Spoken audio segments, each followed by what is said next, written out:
If you like the story, you can support the author on Patreon, link is in the description.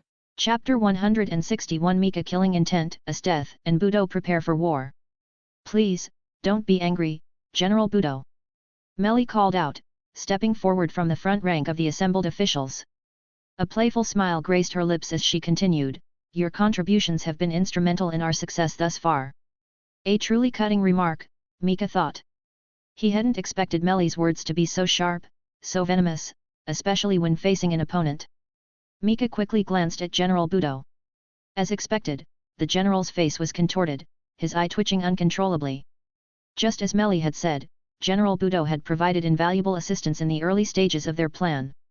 Whether it was overthrowing Prime Minister Honest, establishing the secret police force, or consolidating control over the civil and military officials, General Buudo's support had been essential. In a sense, he deserved a great deal of credit for their current success. And that was precisely why he was so furious. You deceived me. You betrayed my trust. And now you brand me a traitor. You deserve to die. Buudo spat, his eyes locked onto Melly. He raised his arm, and the air crackled with energy. Rumble. Dark thunderclouds gathered above the palace, lightning flashing within their depths. The entire structure seemed to vibrate with the building electrical charge. It seems General Buudo has lost his patience, Mika remarked calmly, observing the unfolding scene. Given his control over the palace, I imagine the gates are already sealed. Turning to the assembled officials, he continued, I suggest you leave now and seek shelter elsewhere in the palace. This place will soon become a battlefield. If you remain here, you might not live to see the outcome. Heeding Mika's warning, the ministers exchanged nervous glances before fleeing the hall. Those remaining, Mika on the throne, Melly and Buudo standing below, Estth and her three beasts, along with a few military commanders, remained motionless, watching each other, waiting for the officials to clear out. Regardless of who emerged victorious, these officials would be crucial for stabilizing the empire. Therefore, Buudo had no intention of harming them. Soon, only a handful of people remained in the grand hall. Surely you have more than just these few? Where is the woman who commands your secret force? I believe she has several Tigu users under her command, Buudo stated, his gaze sweeping over those present. Are you referring to me, General? Ermid's voice echoed from behind them. Buudo whirled around to see Ermid entering the hall, accompanied by three figures, Tatsumi, Wave and Kurom. Beyond them, stationed outside, stood 100 elite members of the Night Crow, facing off against Buudo's soldiers. Clad in full body armor, their faces concealed by helmets, they exuded an aura of disciplined power that sent shivers down the spines of the opposing soldiers. You were prepared for this. Buudo's brow furrowed. Indeed. Mika anticipated your intentions, General. That's why he allowed you to approach General Estth and orchestrated this confrontation, Ermid explained, walking past Buudo and Estth. Are you worried we'll use the Iris tone to disable your Tigu? Don't worry, General. Your Tigu is quite a valuable collectible. We wouldn't dream of destroying it. So, you needn't concern yourself with such matters. Buudo's frown deepened.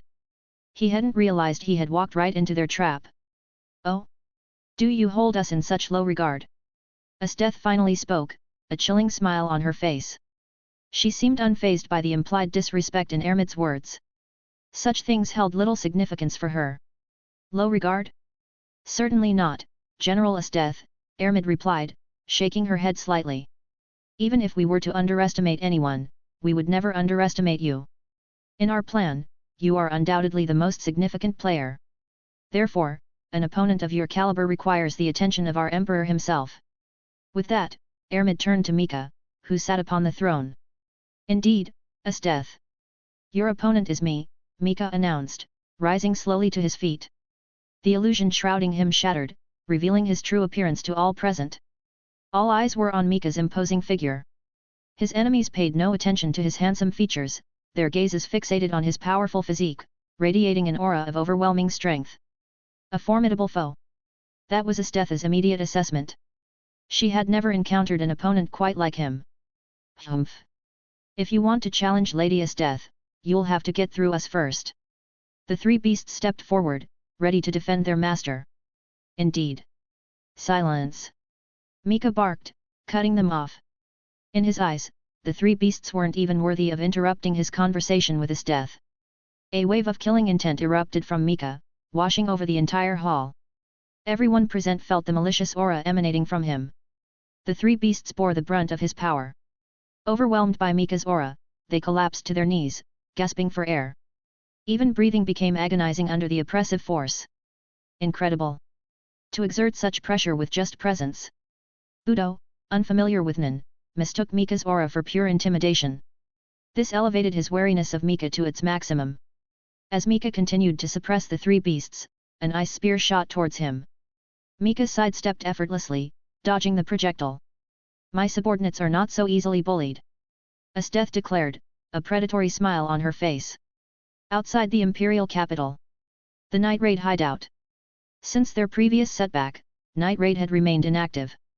This was partly due to their awaiting reinforcements from the Revolutionary Army and partly because they had found themselves with nothing to do.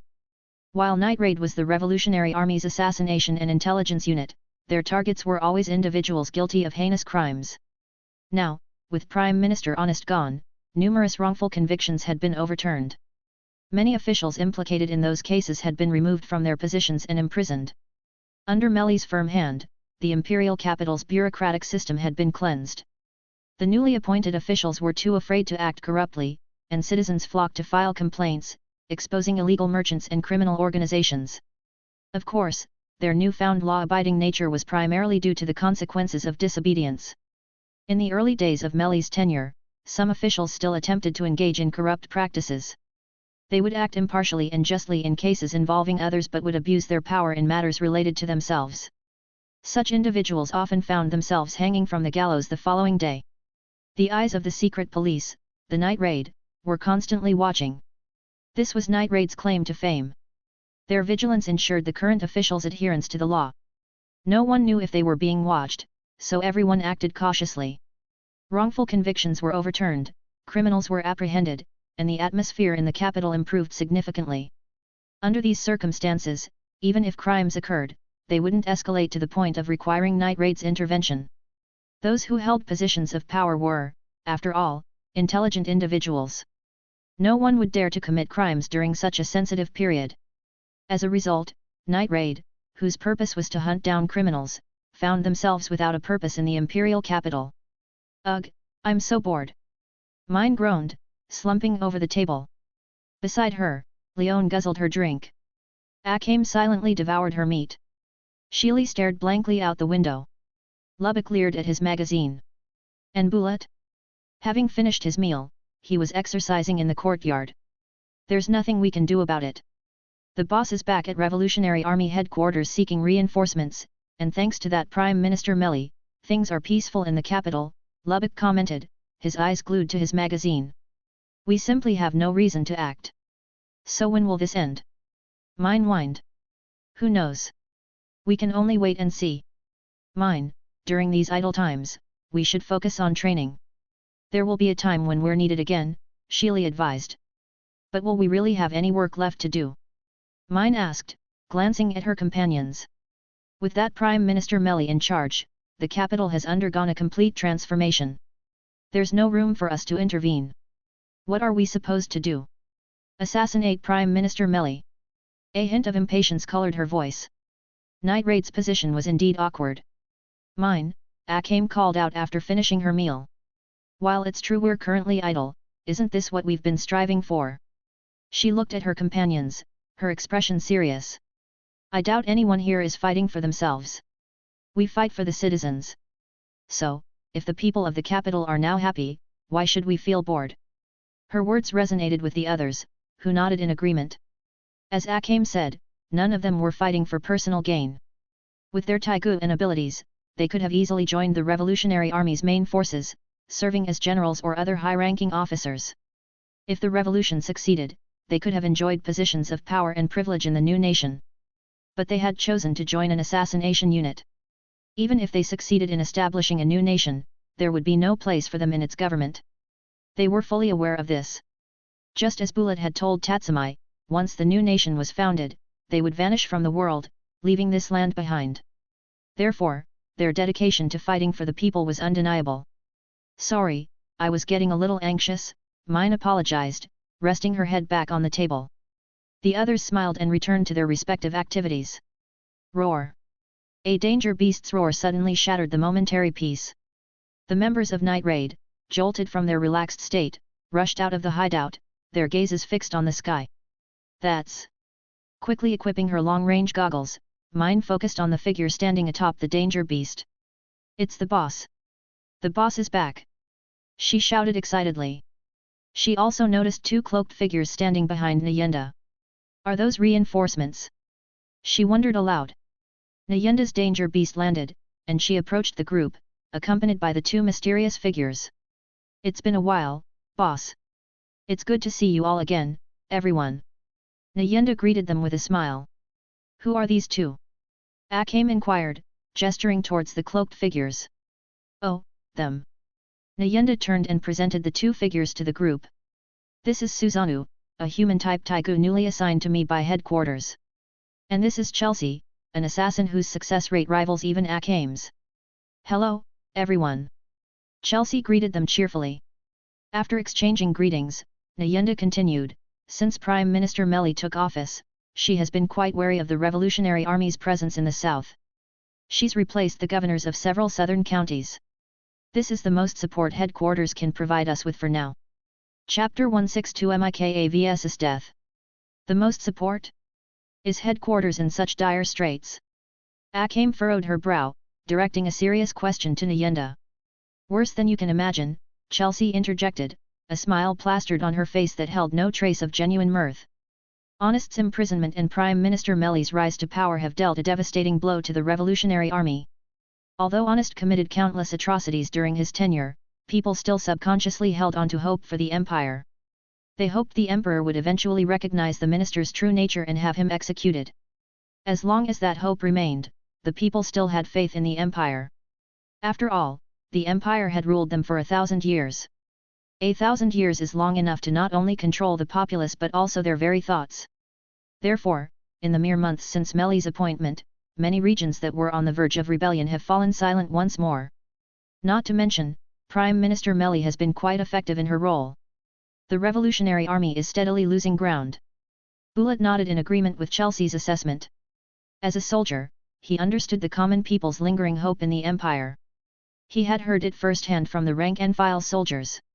Rebellion was a last resort, only undertaken when people were truly desperate, pushed to the brink of starvation. Prime Minister Honest had driven the populace to that point. But the new minister had swiftly reversed that trend in a remarkably short time. This naturally posed a significant challenge to the Revolutionary Army, already vastly outnumbered and outmatched by the empire. Furthermore, the replacement of the regional governors has also severely impacted the Revolutionary Army, Chelsea continued. Many local governors and officials were appointed by Prime Minister Honest after he purged his rivals. These individuals naturally harbored resentment towards him. Therefore, the Revolutionary Army had secretly established contact with them. They not only provided us with resources and supplies but also promised to surrender their cities when the revolution gained momentum. But now, we've lost all of that.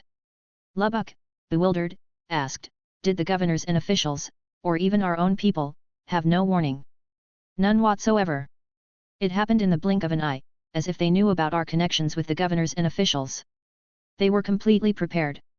Before any of us could react, the governors and officials were apprehended, and their replacements swiftly consolidated control over their respective regions. We suffered heavy losses in the ensuing chaos. A heavy silence fell over the group as they absorbed Chelsea's grim report. It seems we underestimated Prime Minister Meli. She's single-handedly revitalized an empire that was on the brink of collapse, Lubbock remarked with a sigh. Indeed, that is the consensus within the Revolutionary Army now, Nyenda confirmed. So, what are our next steps? Thanks to Prime Minister Meli, we assassins have become practically redundant, Mine asked, voicing the question on everyone's mind. According to headquarters, we are to enter a period of silence for the time being. Our priority will be to improve our strength and await the right opportunity to act. Prime Minister Meli has just taken office. As the saying goes, a new broom sweeps clean. We don't know if she will maintain this course of action. Therefore, like the rest of the Revolutionary Army, we will go into hiding. Unless we receive a direct commission like before, we will refrain from taking action. Understood. Akame and the others responded in unison. That's right. You all deserve a good rest, Chelsea said with a playful grin. What do you mean? Is your mission different from ours? Mine questioned, picking up on the subtle implication. Of course. I have a much more challenging task ahead of me. You'll all have to cooperate. Chelsea winked, her smile widening. Really, boss? Even Akame couldn't hide her surprise. Indeed. Chelsea's arrival here carries a mission of paramount importance. What mission? Infiltration of the Imperial Palace. What? Infiltrate the Imperial Palace? Mine exclaimed in disbelief. The others were equally stunned. The Imperial Palace was the most heavily guarded location in the Empire, protected by General Buudo himself. Infiltrating such a place seemed like an impossible feat. I see you're all quite surprised. Chelsea, why don't you reintroduce yourself? All right. Chelsea's smile didn't waver as she continued, my name is Chelsea, and my Tigu is called Jia Foundation, the Imperial Arms of Transformation. It allows me to transform into anything. Thanks to this Tigu, my assassination record rivals even Akame's. And that's why headquarters has entrusted me with the mission to infiltrate the Imperial Palace. A Tigu that grants free transformation. The others finally understood. That's right. Chelsea possesses exceptional talent for assassination, and with her Tigu, she's become one of the deadliest assassins in existence, Nayenda explained. That's why she's the key to our next move. But what's the purpose of this mission? To assassinate the Emperor. We could assassinate anyone else outside the palace. There's no need to risk infiltrating the Imperial Palace itself, Akame pointed out. About that. Nayenda lit a cigarette, her voice taking on a serious tone. The incident at the Imperial Palace was far too sudden. There are many suspicious details surrounding it. Based on the recent changes within the Empire, our strategists have developed a bold theory about what transpired in the capital. This theory is crucial for our future operations. Chelsea's mission is to infiltrate the palace, gather intelligence, and verify the validity of this theory. If it proves true, she needs to find evidence. That's the situation. This mission is of utmost importance, so I expect your full cooperation. Chelsea concluded. Of course. Akame responded without hesitation. Just as Night Raid reached a consensus, a deafening roar erupted in the distance. They turned towards the source of the sound. It came from the Imperial capital. Estth, is it? Mika smiled, extending a hand towards the battle-ready Estth, her fighting spirit radiating outwards. Ha ha ha. Responding to Mika's provocation, Estth charged forward with a hearty laugh. Her movements were blindingly fast, exceeding the speed of sound as she appeared before Mika in an instant. As Estth launched a kick at him, Mika met her attack head-on. Boom! Their legs collided with a thunderous crash, sending shockwaves rippling through the air. Sharp movements, a resilient body. You truly live up to your reputation as the strongest, Estth, Mika commented with a grin, assessing the force of her attack. Esteth's body was incredibly durable. Its defensive capabilities rivaled those of a level 3 adventurer with maxed-out endurance. In this world, such resilience was an anomaly. While the training methods in this world focused on unlocking the body's potential, the gains were typically limited to strength, speed, or vitality. Durability, or defensive capabilities, remained largely static. That's why, when Nayenda discussed strategies to counter Estth, Akame was always a crucial component. If Akame's Tigu could pierce Esteth's skin, she would die. Because Estth, too, was ultimately mortal. However, while Esteth was indeed mortal, her Tigu, Demon's Extract, had enhanced her body, pushing it towards the resilience of a danger beast. Hence her astonishing physical prowess. Without a doubt, Estth possesses the strength of a level 6. Truly the strongest in this world. Having experienced Esteth's power firsthand, Mika's fighting spirit ignited. Before he could make a move, however, Estth attacked again. In the blink of an eye, she thrust her hand towards Mika. He felt a bone-chilling cold emanating from her first. It was the power of her Tigu, the ability to create and manipulate ice at will. Against this icy fist, any object, or person, would instantly freeze solid. But Mika held no such fear. It seems our compatibility is quite poor, he remarked, meeting Esteth's outstretched hand with his own. Their fists clashed, then locked in a firm grip. What? Estth gasped, a flicker of surprise in her eyes. Her attack, which had never failed before, was ineffective. Sensing the heat emanating from Mika's hand, and hearing his words, Estth instantly grasped his ability. The power to create and manipulate flames. A moment of surprise gave way to a wide, excited grin. This is far too interesting. As her laughter echoed through the hall, the energy clashing between their clasped hands intensified, sending waves of force rippling outwards. Ice shards and sparks flew through the air, growing denser with each passing moment. Ice and flame, you say? Who said fire is the natural counter to ice? Estth chuckled. The ice emanating from her hand intensified, growing stronger. Mika responded in kind, matching her power with flames of equal intensity. In an instant, the entire hall was engulfed in a maelstrom of ice and fire, the shockwaves forcing everyone else to retreat. As Estth had pointed out, there was no such thing as an absolute counter. It was foolish to discuss abilities without considering their magnitude. While water could extinguish fire, could a single bucket of water quench a bonfire? It was a drop in the bucket. When the intensity of a flame reached a certain threshold, it could evaporate even the vastest ocean. Therefore, no element held absolute dominance over another. The outcome depended on the strength and skill of the user. Just like the current clash between Mika and Estth. Their battle of ice and fire was evenly matched. However, this apparent stalemate actually favored Estth. While absolute counters might not exist, relative advantages did. For example, between flames and ice of equal intensity, fire held a slight edge. Therefore, for ice to match fire in a direct confrontation, the ice user had to be inherently stronger. I see, Mika muttered, analyzing the flow of his flames. While Mika's overall strength surpassed Esteth's, when it came to manipulating ice, or even fire for that matter, he couldn't match her level of mastery. Estth had reached the pinnacle of ice manipulation. The proof lay in her ultimate technique, Mahapadma. Mahapadma, Esteth's trump card, possessed the ability to seemingly freeze time, allowing her to incapacitate her opponents and deliver a fatal blow. Of course, the so-called time freeze was merely an illusion.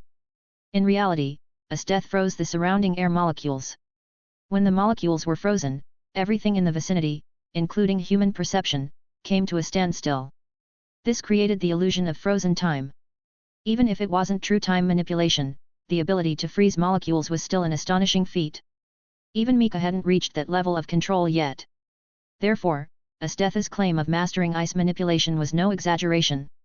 If this world possessed a defined energy system, and Tigu's consumed mana instead of the user's stamina and mental energy, Esteth's achievements would likely be even greater. Someone like her, if granted a fauna or an ability, would undoubtedly soar to unimaginable heights with minimal training. A spark of interest ignited within Mika. He wanted to recruit Estth. However, given her sadistic nature, subduing her wouldn't be easy. But it's not impossible. Estth adheres to the principle of survival of the fittest. If she wants to toy with me, I can do the same to her. If I win, as the victor, I can control her, the defeated, right? A sly grin spread across Mika's face. It seems I must win this battle, no matter the cost. Chapter 163 Flame vs Ice, Mika's Fiery Ascension. Clash that lit the capital. Ha! In front of the throne, energy clashed fiercely between Mika and Esteth's tightly clasped hands, causing violent ripples to spread outward. Under the impact of this shockwave, the others in the grand hall gradually retreated. As Mika and Estth began their battle, the fight over the future ownership of the empire fully commenced. Kill. As the battle unfolded, the people on both sides immediately clashed.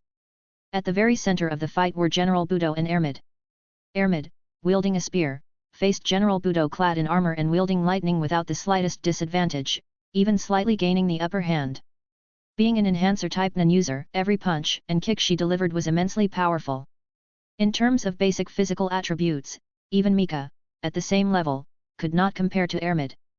After all, enhancer-type non-users don't really need to develop complex non abilities.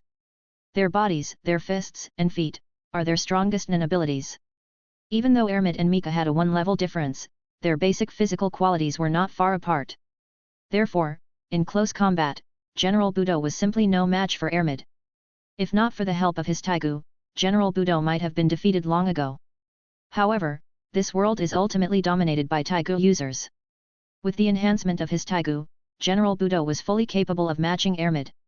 On the other side, the three beasts who followed Estth clashed with Tatsumi, Kurom, and Wave. The 6 Tigu users went all out, fighting fiercely on the battlefield. Apart from the Tigu users, ordinary soldiers were also participating in the battle. Those on General Buudo's side were the elite troops originally from the palace, each was a well-trained warrior. Combined with various sophisticated equipment, this made their combat power extremely strong. The enemies of these elite soldiers were the secret unit Nightcrow led by Ermid. Originally, Nightcrow's combat strength was entirely insufficient to battle against General Buudo's elite troops. But with the prior preparations by Mika and others, these Nightcrow members who had all received the Falna had greatly increased their strength. What enhanced their strength were the special standardized weapons crafted by Gabriel. That is, the armor and helmets they wore. Their armor was crafted using the technology of Wave's Tigu, the Grand Chariot. Although due to material limitations, these armors were far less powerful than Wave's Tigu. But these equipments could be used by these elite soldiers. Which is something Tigu cannot do. After all, Tigu are very selective. In addition, the helmets of these elite soldiers were crafted using the technology of the Tigu Spectator. Except for the deletion of the abilities Illusion Sight, Insight, and X-ray Vision, the other two abilities were perfectly replicated. After all, many Tigu abilities are created based on specific materials. In the absence of corresponding materials, being able to replicate some abilities is already excellent. With the abilities of Farsight and Foresight, the elite members of Nightcrow had greatly enhanced their strength. This allowed them, even when outnumbered, to contend with General Buudo's elite troops. Looks like everything is going smoothly. Standing on the high wall surrounding the battlefield, Melly looked down at the fight and said with a light smile. General Buudo's actions did not exceed her expectations.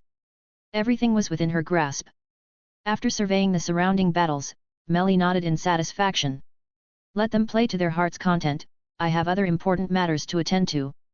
With that, Melly jumped down from the high wall. Next, she needed to handle the affairs of those officials. After her efforts over this period, the officials still remaining in the central administration were all under her control. Of course, this only included the civil officials. Now, she planned to take the opportunity to also take control of the military officials.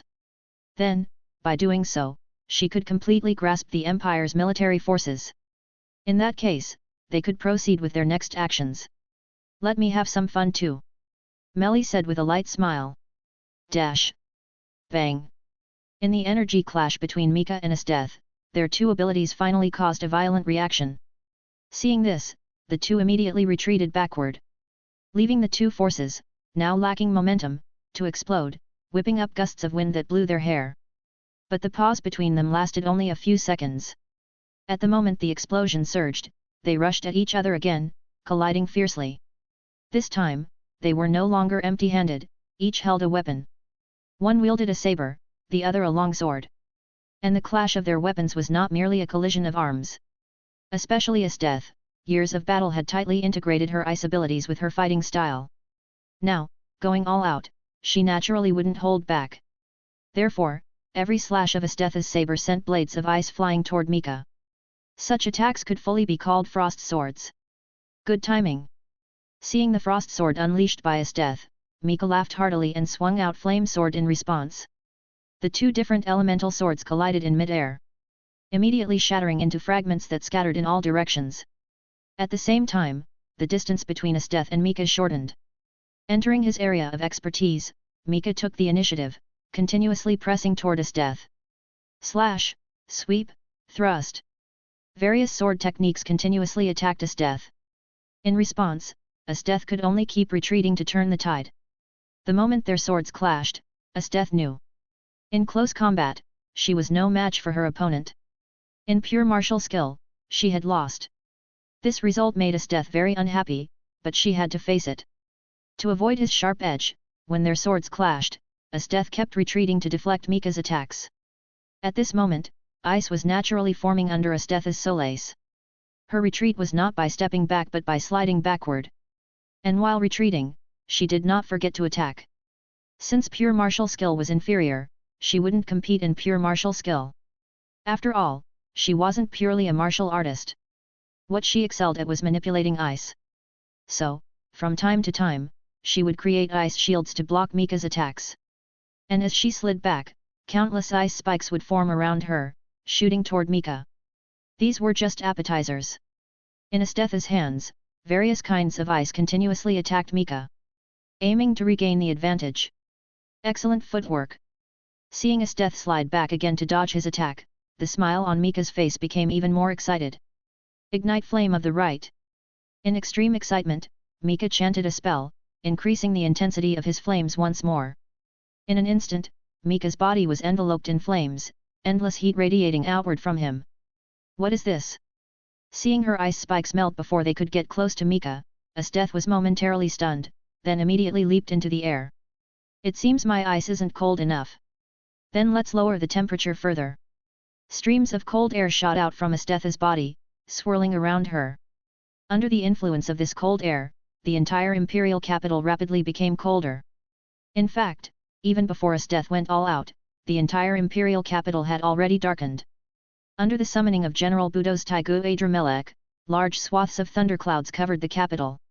Now, under Esteth's interference, these summoned thunderclouds began to snow, pure white snowflakes kept falling. In an instant, the temperature of the entire imperial capital plummeted rapidly. This is Esteth's power. In the imperial capital, outside the palace, Nyenda and the members of Night Raid, who had secretly infiltrated, watched the scene in the sky with shock. You have to know, it's still summer. As the saying goes, snow in June, the current scene was truly astonishing. Boss, you're saying this snow is caused by General Estth? She can even interfere with the weather. Hearing Nyenda's shocked words, Mine and Leon were extremely surprised. Yes, besides her, no one else can do such a thing. Nyenda said resolutely. Indeed, only Estth could do something like this. Gazing at the scene in the sky, Lubbock nodded. Because of his admiration for Nyenda, Lubbock had joined her command long ago, even before she became a general. Therefore, he had also witnessed Esteth's power alongside Nyenda. Even you say so, Lubbock. Looking up at the dark sky, Mine said unwillingly. You guys, don't get too caught up, pay more attention to the surroundings. Don't forget, we're still wanted criminals. Seeing everyone becoming despondent under Esteth's mighty power, Bullet quickly reminded them. Their trip this time was quite hasty. Upon hearing unusual sounds from the imperial capital, they had formed a team to investigate. But unexpectedly, as soon as they arrived outside the capital, they witnessed such a phenomenon. Due to this sudden change, the entire imperial capital had become chaotic. So Nyenda and the others were able to sneak into the capital amidst the chaos and quietly arrived outside the palace. Hearing Bullet's reminder, everyone tightened the hoods on their heads, hiding their faces under the hoods. Then, they turned their gaze back to the palace. There must be intense conflict happening inside the palace right now, and one of the parties should be Estth. Observing the state of the guards on the palace walls, Nyenda concluded. Estth? Who would be fighting her inside the palace? General Buudo. Could it be that after returning from the border, Estth wants to rescue her ally Prime Minister Honest, so she's opposing General Buudo? Hearing Nyenda's words, Leon speculated. Probably not, the relationship between Estth and Honest isn't that good. She wouldn't oppose the Empire for Honest. Nyenda immediately dismissed Leon's idea. But she herself had other thoughts. Could it be that the Revolutionary Army were correct, and the Emperor has really been replaced? So now, the battle is between the person impersonating the Emperor and his faction, and their opponents are General Buudo and General Estth joining forces. In that case, from the current situation, this person's power must be extremely formidable. Thinking of this, Nyenda immediately said to Chelsea, who had come along, Chelsea, your task might become even heavier. Hey! Hearing Nyenda's words, Chelsea was first stunned, then immediately understood. I didn't expect it to be true. Chelsea couldn't help but smile wryly. Infiltrating the palace to gather intelligence. Even for an assassination expert like her, it was nerve-wracking. Chelsea sighed. Snowflakes filled the sky, continuously falling, quickly covering everything in the palace with a layer of pure white. If it's not cold enough, then let's make it colder. Try this move. Leaping in midair, Estth used suddenly generated ice blocks to propel herself, twisting her body to dodge to the side. Behind her, a gigantic ice block hurled toward Mika. Trifling trick. Seeing the rapidly falling mountain-sized ice block, Mika's mouth curled up slightly. In the next moment, flames entwined around his greatsword, continuously compressing and condensing. Then, with a powerful swing, a massive blade of flame slashed toward the ice mountain. Boom! The fierce blade of flame sliced through the ice mountain, immediately slashing toward the rear. Bang! The massive blade of flame struck the ground, rapidly disintegrating after destroying many buildings. Then it expanded, causing a violent explosion near Estth. The storm caused by the explosion swept up thick smoke, rapidly spreading in all directions. Under the gusts of this storm and smoke, Mika and Estth stood motionless on the ground. They just quietly watched each other. But under the impact of this explosion, even other soldiers besides Mika and Estth were blown away. As for those who were killed, they were countless. Under such an attack, even the Tigu users couldn't help but pause and dodge to the sides. Standing quietly in a safe place, observing the surroundings, Ermid couldn't help but frown. Under the impact of this strike, many of her subordinates were also incapacitated. However, the reduction here wasn't death but loss of combat ability. The armor crafted by Gabriel protected their bodies, preventing them from dying immediately. They didn't even have missing limbs. But the shock from the explosion caused many soldiers to lose their combat capability. Facing such a situation, Ermid raised the spear in her hand and immediately chanted a magic spell. Dia Fratel. In the next moment, under the pure white radiance, her soldiers stood up again. They regained their combat capability. Chapter 164 Ermid's Blessing, Buudo's Demise. Oh! After a brief moment of silence, a resounding roar echoed across the entire battlefield as everyone witnessed what was happening. The soldiers who were about to die had come back to life. Such a scene provided an unimaginable boost to morale. With such a precedent, one could imagine that the soldiers in the ensuing battles would fear neither death nor injury, fully committing themselves to this life and death struggle. This is Miss Ermid's power. Feeling his stamina recovering, Tatsumi, who was engaged in a fierce battle, shouted excitedly. Tatsumi could never forget the scene when Sao and Iyasu were brought back from the brink of death by Ermid's magic. Receiving the magic's blessing and feeling their strength rapidly returning, Tatsumi, Wave, and Kurom all felt immense joy. For them, as Tigu users, using their Tigu consumed their physical stamina. Unlike at the beginning, Tatsumi and the others had now fallen into a tough battle. And unlike before when their opponents were only the three beasts. At this moment, their opponents had increased by 4 more people. They were the 4 Rakshasa demons, former personal bodyguards of Prime Minister Estth. These 4 were warriors hailing from the world's largest training ground, the Imperial Fist Temple. Moreover, while training their bodies to the extreme, they had also reached a pinnacle in martial arts. These 2 extremes combined made them not at a disadvantage when facing ordinary Tigu users. They could even defeat them. After all, the essence of a Tigu is a weapon. No matter how strong your weapon is, if you yourself are weak, you still cannot attain great strength. Therefore, although the 4 Rakshasa demons were not Tigu users themselves, they possessed combat power at the level of Tigu users. In the initial clash, Tatsumi and the others had been overwhelming the 3 beasts. But with the addition of the 4 Rakshasa demons, the balance of power between the 2 sides was severely disrupted. The 4 Rakshasa demons were once the personal bodyguards of Prime Minister Estth. After the Prime Minister was imprisoned, the 4 were also put into jail by General Buudo, awaiting execution ordered by Emperor Mika. But after realizing Mika's true identity, General Buudo, who was secretly amassing power, took them under his command and hid them away. And after this battle began, they quickly joined the battlefield. Originally, the 4 wanted to support General Buudo, but as a warrior, General Buudo naturally wouldn't accept their help. So the 4 joined the battle among the Tigu users. Just as the situation on the field was tilting in favor of the 3 beasts, Kurom finally unleashed her Tigu. During this period, under Ermid's treatment, Kurom's body had gradually recovered to a safe state. So she received Ermid's permission to fight. But at the same time, Ermid also instructed her.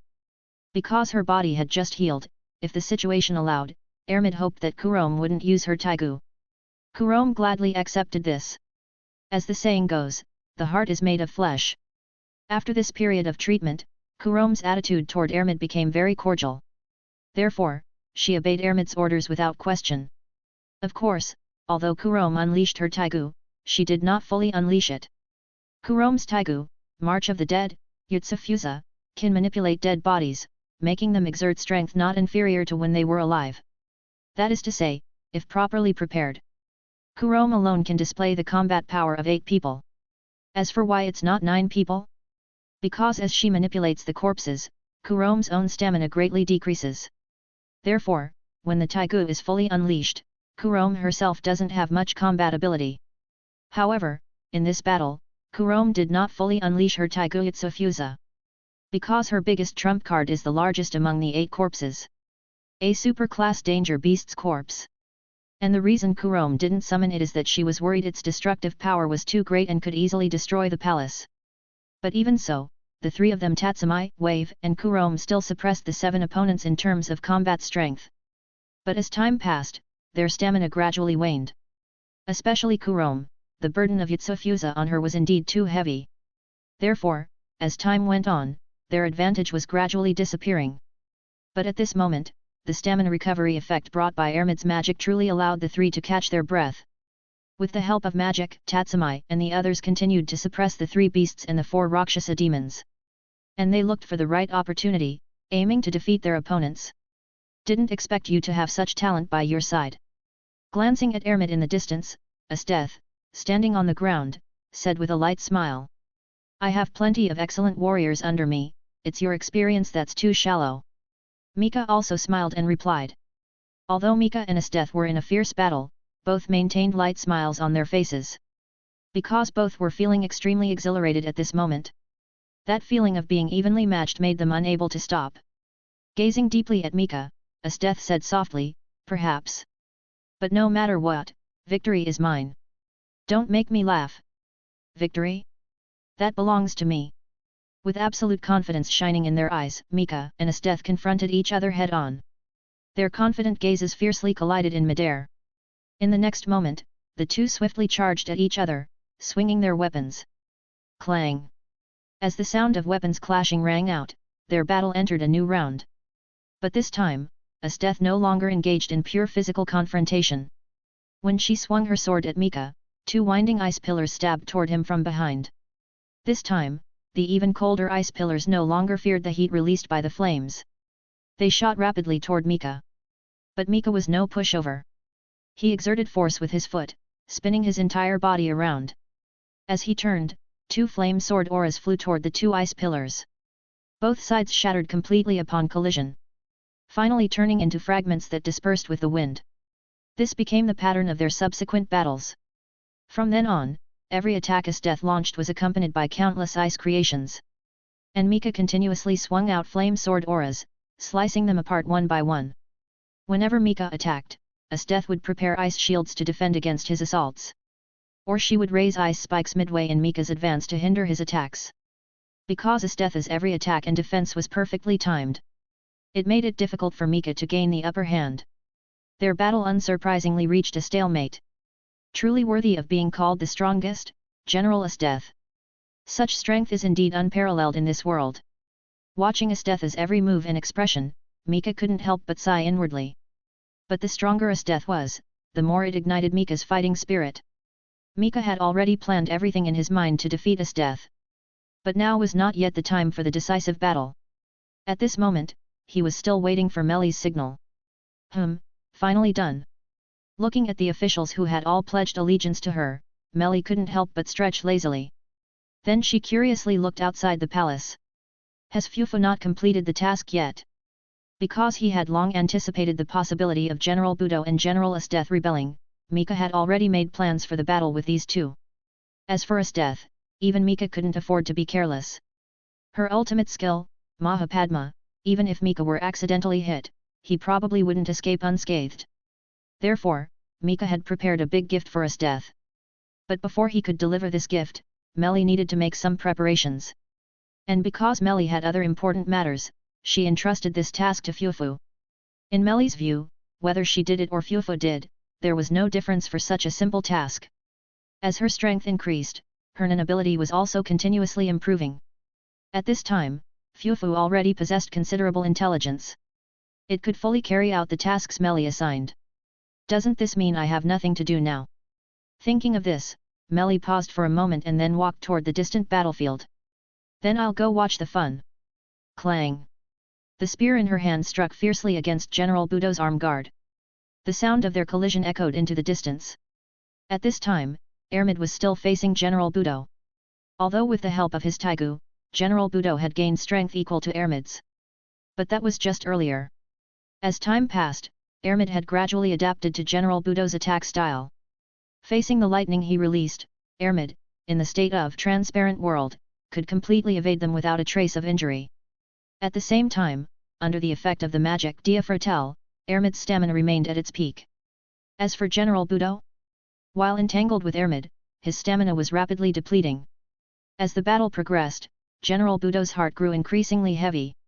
Ermid's martial prowess horrified him. Especially her ability to seize opportunities, which made him extremely uncomfortable. If not for his Tigu's ability to deal area damage to defend by attacking, he might have already been riddled with holes. But the large-scale attacks resulted in rapid stamina depletion. Seeing Ermid's condition still at its peak, General Buudo couldn't help but feel a trace of despair. Could he really not turn the tide and save the Emperor? Just as General Buudo thought this, Ermid, who was always observing his state, immediately noticed. His mind is unsettled, a flaw. Upon discovering this weakness, Ermid, who had been waiting, immediately launched an all-out attack. She stomped heavily, and her figure transformed into a blur, rushing toward General Buudo. Not good. Seeing Ermid charging swiftly, General Buudo immediately realized he had shown a flaw. Although he had lost focus for less than 0.1 seconds. But it was this 0.1 second lapse that caused him to lose the initiative. I cannot lose here. In rage, General Buudo slammed his fist into the ground. In the next moment, several lightning pillars descended from the sky, enveloping him in the center, aiming to block Ermid's advance. But how could Ermid stop her steps now? General Buudo was right before her. The distance between them was already negligible. In this situation, Ermid shouted loudly, "Enhance!" Over enhancement. With determination, Ermid activated her Nen ability. At this moment, her aura was continuously rising. Then, at the peak, she forced her way through the descending lightning pillars, charging directly to General Buudo's side. It's over, General Buudo. I cannot die here, His Majesty is still waiting for me to rescue him. Staring intently at Ermid, who had passed through the lightning, General Buudo, crouching on the ground, attempted to counterattack. But his movement was obviously a beat slower. And that single beat made all the difference. Slash! With the sound of a weapon piercing flesh, Ermid's spear penetrated General Buudo's neck. It's over. Ah! Hearing Ermid's words, General Buudo clearly wanted to say something. But with his vocal cords pierced, he couldn't utter a sound. In the end, amidst his silent struggles, Ermid pulled out her spear. Sending this general completely to the afterlife. General Buudo. General Buudo actually lost. Because the battlefield between Ermid and General Buudo was in the center, his death was witnessed by all the surrounding soldiers. Seeing this scene, the soldiers on Mika's side immediately had a surge in morale. Conversely, the enemy soldiers' morale plummeted to the lowest point.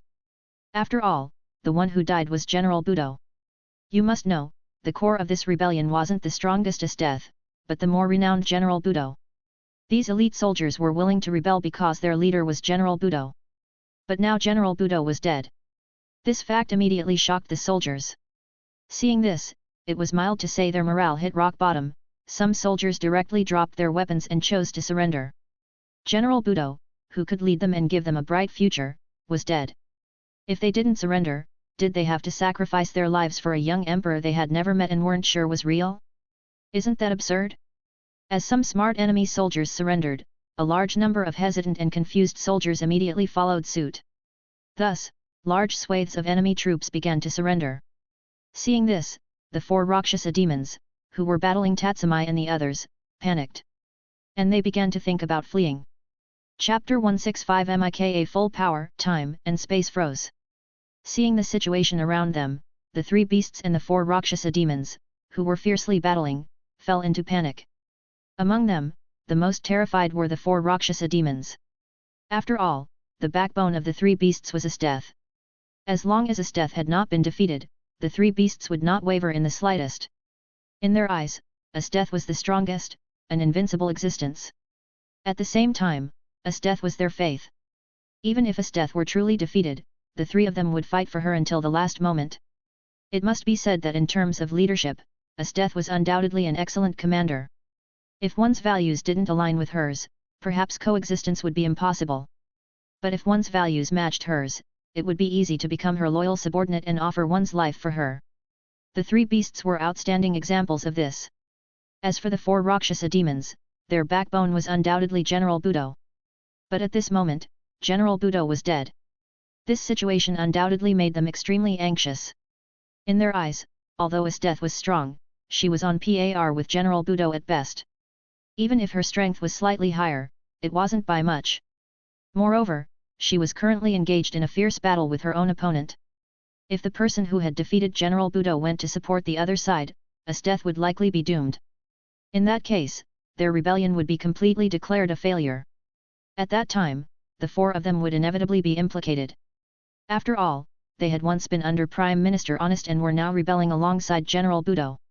In this situation, they themselves didn't hold out any hope of surviving if captured. So they wanted to escape. Of course, this was only one of their reasons for wanting to flee. The second reason was that their battle with the three before them had reached a dead end. They had almost no chance of victory. Even though they were 7 against 3. But under Kurom's Tigu March of the Dead, Yutsufuza, they were still locked in a bitter struggle. In fact, if it weren't for the 3 beasts and the 4 Rakshasa demons having a tacit cooperation, they might have already been defeated. Of course, this was also because Kurom's Tigu hadn't been fully unleashed. Originally, they had planned to wear down the opponents. But Ermid's magic shattered the 7's hopes. Up to now, the 3 opponents were still at their peak, while the strength of the 7 of them had decreased. And now, their leader had defeated General Buudo. If the enemy didn't go to support Estth but instead came to deal with them first, then they would surely die. There was no other possibility. Thus, after exchanging glances, the 4 who wanted to escape reached a consensus. Then, when the 3 beasts stepped forward, the 4 immediately retreated. They planned to run. How can we let you escape? Having already sensed the intentions of the 4 Rakshasa demons, Tatsumi and Wave immediately charged out. In the previous battles, the reason Tatsumi and the others could fight 7 against 3, besides Kurom unleashing her Tigu, was also because Tatsumi and Wave had received help from Mika before the battle. It was equipment similar to the helmets worn by the members of Night Crow. Except that while the helmets of the Night Crow members had only few abilities, Tatsumi and Wave's equipment had an additional insight ability. That is, the ability to read the opponent's inner thoughts through their micro-expressions. As for why only Tatsumi and Wave received this, it was because the 2 could bear such burdens. Although the burden of this equipment couldn't compare to that of a Tigu, the burden still existed. For Tatsumi and Wave, the former had received the Falna for a long time and could fully handle it. As for Wave, although he had only understood everything and joined the Yahweh Familia the day before the battle, obtaining the Falna, his own mental strength was enough to bear both his Tigu and this equipment. After all, in Mika's memory, Wave was a Tigu user capable of using 2 Tigus simultaneously. In the manga, Wave eventually used both his and Run's Tigu, but the anime omitted this since Run didn't die in the animation. As for Kurom, her body originally couldn't bear the burden of Yutsufuza, and her body had just recovered, so Mika didn't give her such equipment. It was precisely relying on these 2 pieces of equipment that Tatsumi and the others could fight 3 against 7. And when the 4 Rakshasa demons grew fearful and planned to escape, Tatsumi and Wave, who learned of their intentions through the insight ability, secretly prepared. Thus, when the 4 were leaving, the well-prepared Tatsumi and Wave suddenly attacked, killing Ibara and Sten of the 4 Rakshasa demons from behind on the spot. On the other side, after the 4 Rakshasa demons fled, the 3 beasts, now facing Kurom's controlled puppets alone, were heavily injured, not expecting the 4 Rakshasa demons to flee. In the blink of an eye, Datara and No of the 3 beasts were killed on the spot. Only the strongest, Liver, managed to escape using his water manipulation abilities. Datara. No. Seeing the deaths of his comrades, Liver cried out in anguish. He never expected that they would die due to their teammates' betrayal. How could he not be enraged? 4 Rakshasa demons. Liver roared in fury. At this time, only 2 of the 4 Rakshasa demons remained, and they were still fleeing. They never expected their plan would be seen through and 2 of them would be killed while trying to escape. But now, the 2 no longer dared to think much, they just wanted to escape quickly. But at that moment, a spear suddenly overtook them, shooting at a speed faster than sound, precisely piercing through Mei's back as she fled, killing her on the spot. Stop! If you keep running, you'll end up dead like her. If you obediently squat down with your hands over your head, I might spare your life. It was Ermid who spoke. She was now slowly walking toward Mei's corpse. Yes, please spare my life. Seeing Mei's tragic death, Suzuka, the remaining member of the 4 Rakshasa demons, immediately squatted down with her hands over her head, choosing to surrender. With Suzuka's surrender, the only remaining enemy was Liver. Feeling everyone's gaze, Liver wiped the blood from the corner of his mouth. Then he shouted loudly, "Kill me if you want, I will never surrender." Hearing Liver's words, Kurom, who came from an assassination unit, immediately wanted to command her puppets to kill him. But at that moment, a violent fluctuation came from afar. "Get out of the way!" Ermid hurriedly shouted. With Meli's notification, Ermid immediately understood. The decisive battle between Mika and Estth was about to begin. Sitting atop the city wall, Meli leisurely enjoyed the battle below. For the 3 of them, Mika, Meli, and Ermid, it was merely a play to pass the time. Due to her responsibilities, Meli didn't play a corresponding role in this drama. But as an off-stage spectator, Meli was still quite qualified. For instance, during particularly exciting moments, she would applaud the characters on stage. What a splendid duel! Admiring the battle scenes between Mika and Ermid, Meli's lips curved into a full smile. If it weren't for the lack of a suitable opponent, Meli would have joined in no matter what. After all, adventurers from the world of Orario had a bit of a battle-loving nature. It's just not easily noticeable. And just as Meli was intently observing the battle below, Fufu's response came to her mind. It had completed Mika's request. Not bad. Didn't waste much time. Meli smiled lightly and signaled to Mika in the distance. This kind of signal, generated through illusions in her hand, could only be seen by Mika and Ermid. Now my task is completely done. Next, I'll just enjoy the battle. Sitting on the city wall, swinging her legs, Meli murmured with a smile. Oh, are the preparations complete? Seeing the signal from Meli, the corners of Mika's mouth lifted slightly. In the previous battles, Mika and Estth were evenly matched. But that was not Mika's full strength. At this moment, Mika could still unleash even greater power, but he hadn't done so yet. As for the reason? Naturally, the timing wasn't right. And now, the time had come. It's time to end this battle, Estth. I've seen through all your moves. After forcing Estth back with a sword strike, Mika said seriously. Hearing Mika's warning, Estth didn't care at all. She smiled lightly and said, "In that case, let me see your full strength." Facing an opponent like Mika, the stronger the opponent, the happier she was. Then let's begin. Facing Esteth's indifference, Mika's eyes narrowed slightly, and his aura rapidly rose, pressing toward Estth. Feeling this pressure, the provoked Estth immediately charged toward Mika.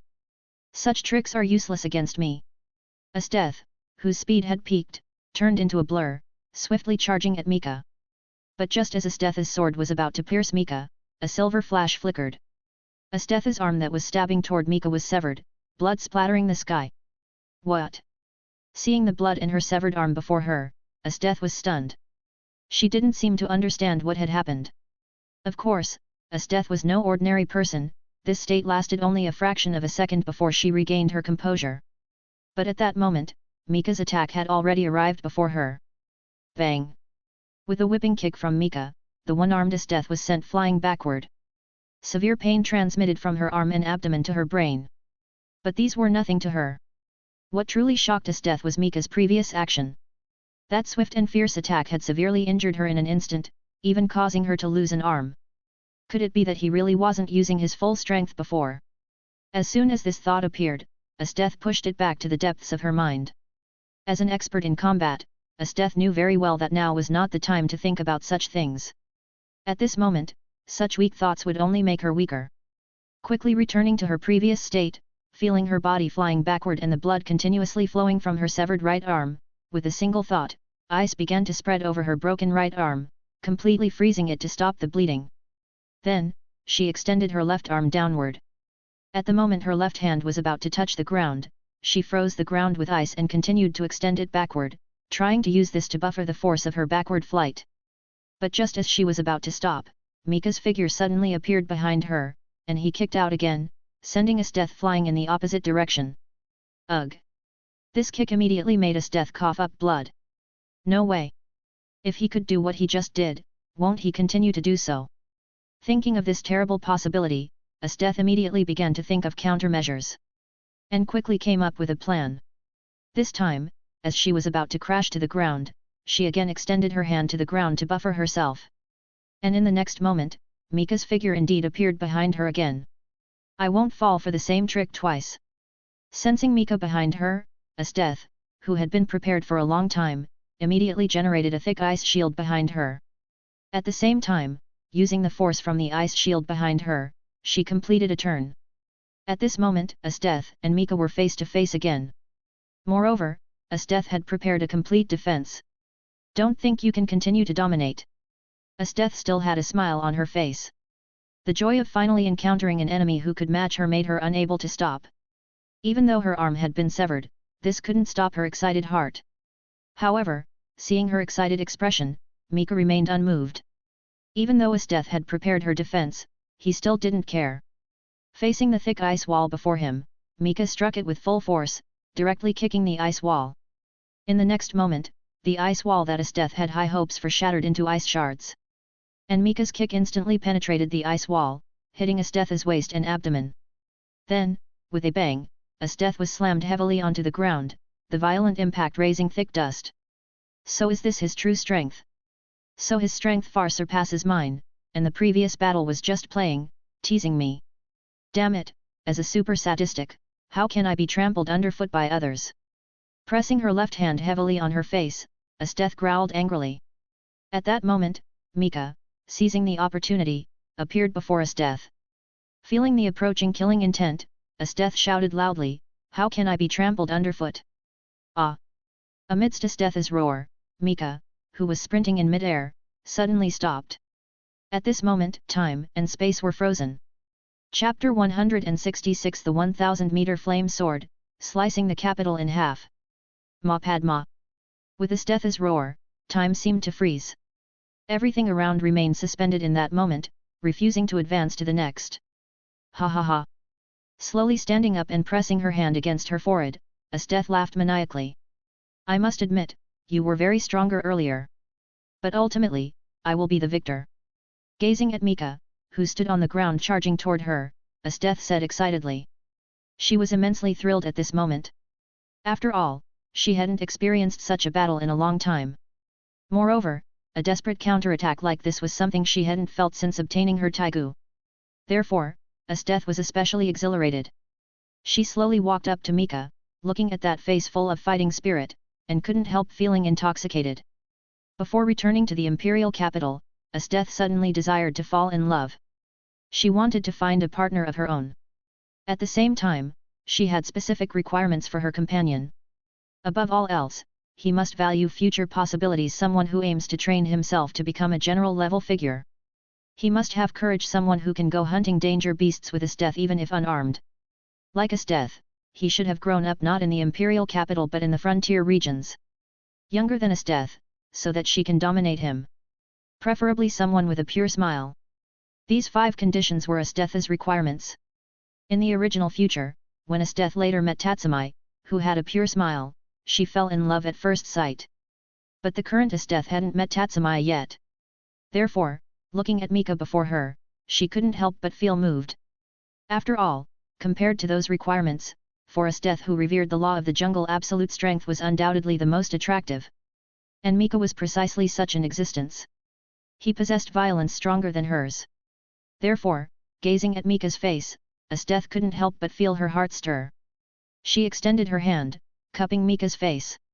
But unfortunately, this is an impossible wish. If you cannot be dominated by me under normal circumstances, you will inevitably become my enemy. Cupping Mika's face, Estth couldn't help but smile. Although she was fond of him, Estth wasn't someone whose actions would be influenced by her emotions. Mika posed too great a threat to her. If he hadn't refrained from killing her outright when she was unprepared earlier, she wouldn't have had the chance to comprehend this move in humiliation. In that case, death would undoubtedly have awaited her. Although she did not fear death. But if she could live, who would choose to die? She hadn't yet fully enjoyed the pleasure of conquest. Therefore, no matter what, Estth couldn't let someone like Mika go. After all, she wasn't some love-struck fool. She was the decisive and ruthless super sadist battle maniac, General Estth. It's a pity, if only you could be dominated by me. Cupping Mika's face, Estth said with dreamy eyes. But I can dominate you. To Esteth's astonishment, Mika's voice sounded in her ear.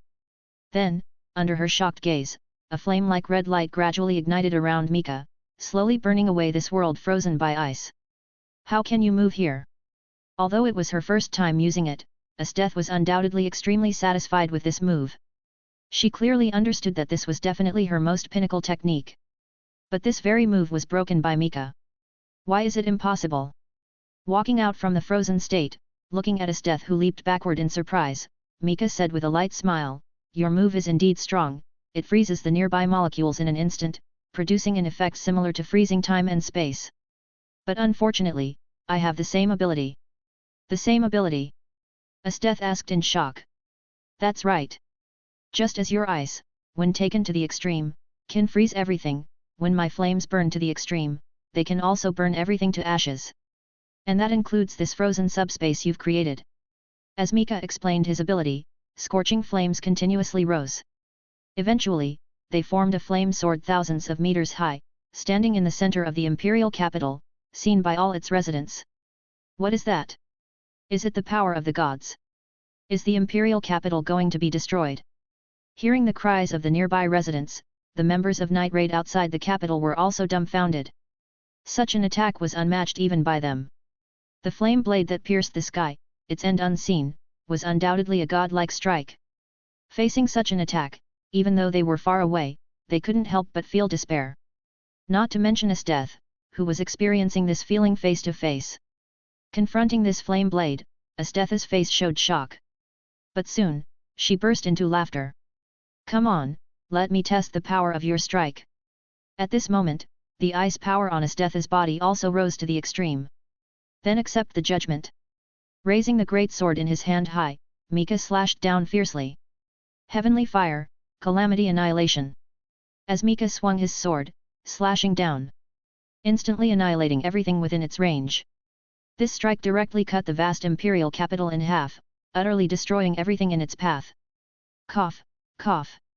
As the flames gradually dissipated, Mika's face became extremely pale. At the same time, his body became extremely weak. Heavenly fire, calamity annihilation. This was Mika's strongest move, an ultimate attack that sacrificed himself. But under Ermid's skill's protection, Mika was immune to the instant death effect, remaining in a near-death state. But relying on his own skill death battle, Mika still maintained his peak combat ability. Dia Fratel. Ermid's voice suddenly sounded, and under the brilliant light, Mika's body was rapidly recovering. Mika, are you okay? Rushing to Mika's side, Ermid asked with concern. I'm fine. Mika replied with a smile. Then he turned his head, looking ahead at everything destroyed by heavenly fire, calamity annihilation. Fortunately, I had Melly use illusions to transfer the residents in this area elsewhere beforehand, otherwise, the residents of the imperial capital would have suffered heavy casualties. Mika couldn't help but shake his head. As he said, the sword he swung was pre-planned. Then Mika lowered his head, looking at Estth lying on the ground. At this moment, half of her body had been completely vaporized in the flames. Fortunately, Mika had deliberately angled his swing slightly, not completely burning her head. Ermid, I'll leave Estth to you. Haven't you always wanted to test the limits of your healing ability? Use her to try it out. If you can heal her, I'll definitely make good use of her. If you can't and she dies, it's no great loss. What do you think? Mika said with a light smile. Leave it to me. Ermid responded seriously. Under the scorching flames, Estth was utterly defeated. And Mika won this battle, becoming the true emperor. Delicious. In the palace where Mika resided, after everything was over, Mika was feasting on delicacies. In front of him was a table full of gourmet food. Beside Mika, Melly and Ermid also sat in chairs before the feast, savoring the palace's cuisine in small bites. Don't rush so much, no one is going to take it from you. Seeing Mika gobbling down food, Melly said with a light laugh. In response, after swallowing the food in his mouth, Mika retorted, easy for you to say, after all, you're not the one whose whole body was burned out. When he used heavenly fire, calamity annihilation earlier, Mika was completely burned out. And the burning here didn't just refer to the special energy within Mika being exhausted, even the fat storing biological energy in his body was burned up. Although Ermid's healing magic could heal Mika's injuries, but the fat and other substances burned out in his body couldn't be restored. Therefore, at this moment, although Mika, under the enhancement of the skill death battle, still maintained peak condition at all times, his body was extremely weak. Previously, Mika had well-defined muscles and a robust physique. But now he was skin and bones, frail and weak. These were the side effects of using heavenly fire, calamity annihilation. Therefore, Mika now needed to ingest as much energy as possible to restore his own state. Of course not me, after all, I'm not the one using heavenly fire, calamity annihilation, such a suicidal attack. Facing Mika's annoyed gaze, Melly rolled her eyes. In her words, Mika could hear both reproach and concern. The reason Melly said this was just to express her dissatisfaction with Mika's use of heavenly fire, calamity annihilation. Hearing the true meaning in Melly's words, Mika couldn't help but shake his head inwardly. If possible, he didn't want to use a move like heavenly fire, calamity annihilation either. But facing Esteth's move that could freeze molecules, among the many techniques Mika knew, only heavenly fire, calamity annihilation could break through that freezing. Otherwise, with Esteth's move, in a sense, it was already an invincible technique. Freezing molecules that was already an ability approaching divine authority.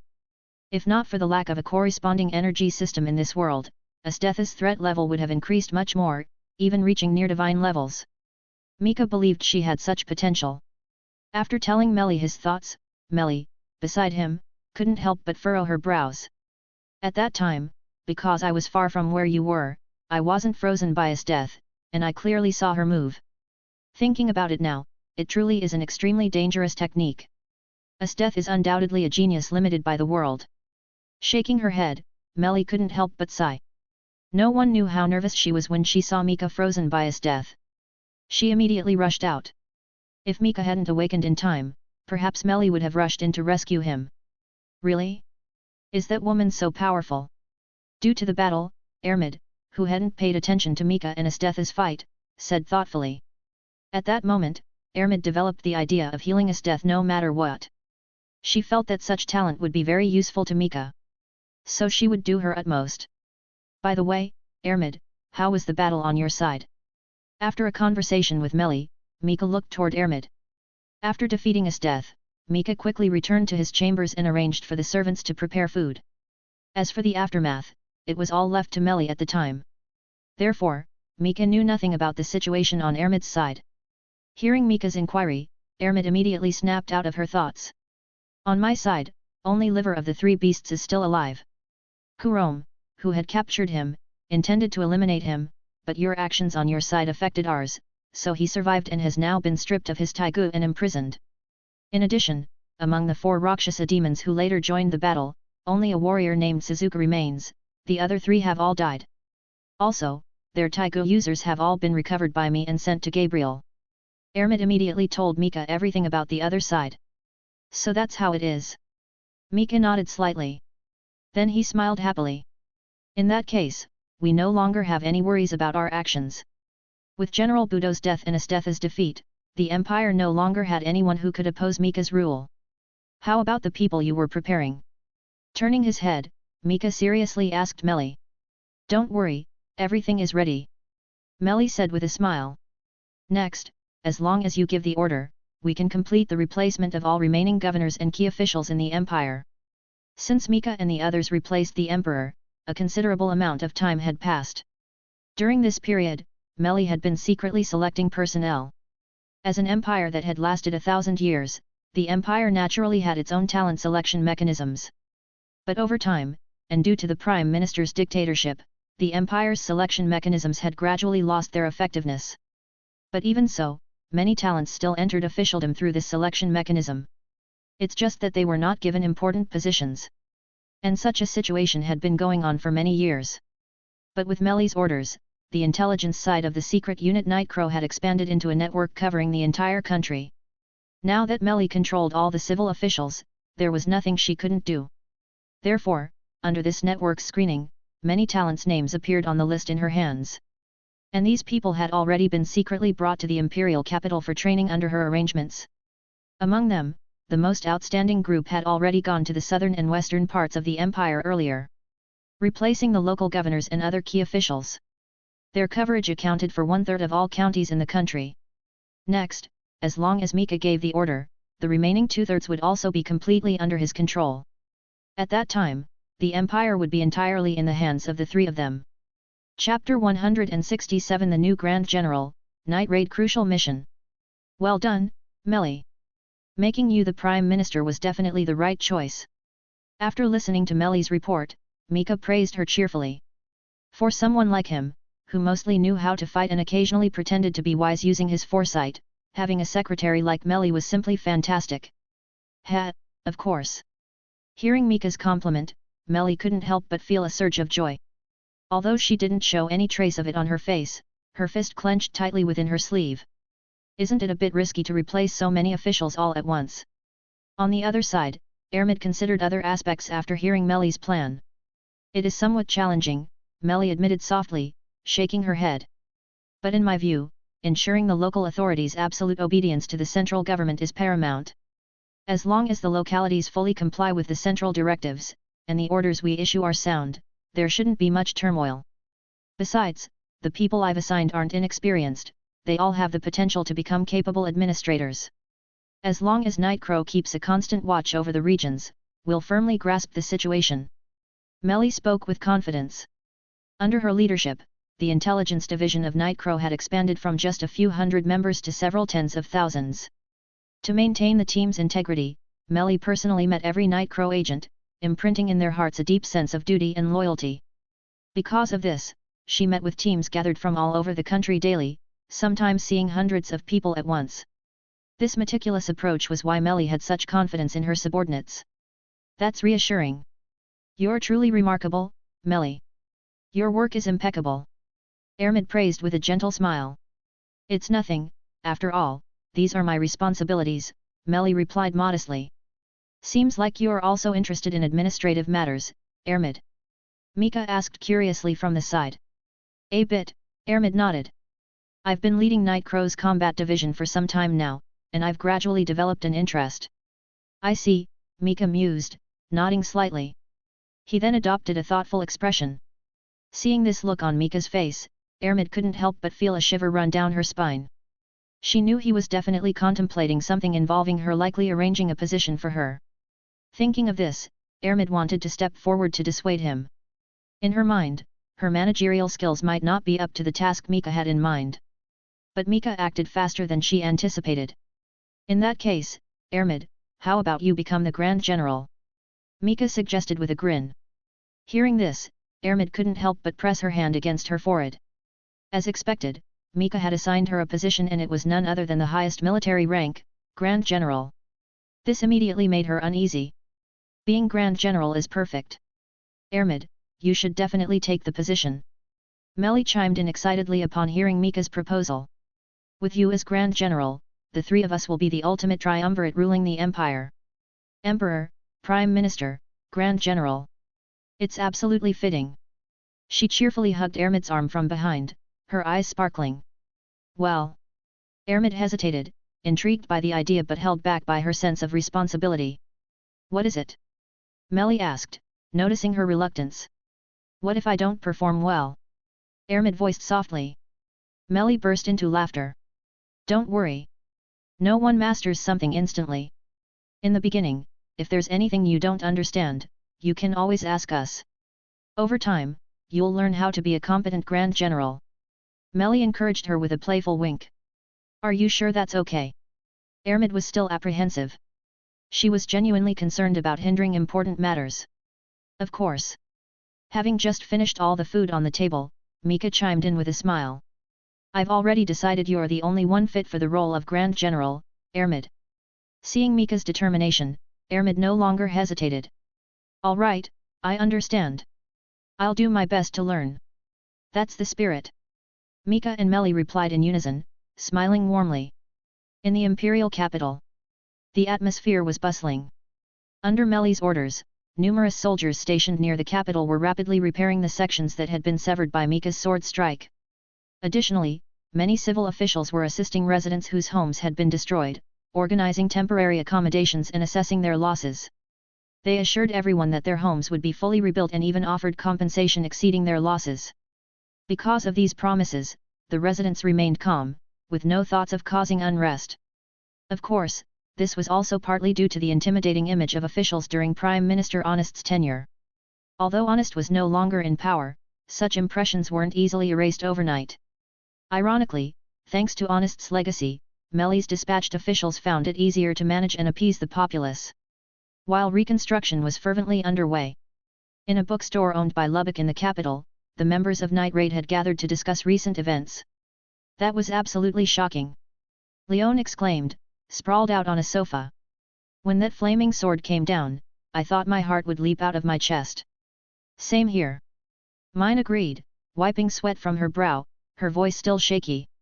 Their words prompted the others to recall the immense flaming sword from earlier. That colossal blade piercing the heavens was undeniably awe-inspiring. Boss, what should we do next? Akame asked Nyenda seriously, a rare hint of concern on her usually stoic face. The others turned their gazes toward Nyenda, awaiting her guidance. Feeling the weight of their expectations, Nyenda fell silent for a moment before speaking softly, for now, we'll stick to our previous orders and await further instructions at the base. We need to support Chelsea in her mission. At the mention of Chelsea, everyone remembered that she had left earlier to embark on a crucial task. Earlier, when the flaming sword descended, everyone had been overwhelmed by its sheer power. Only Chelsea had noticed something else: the breach it created.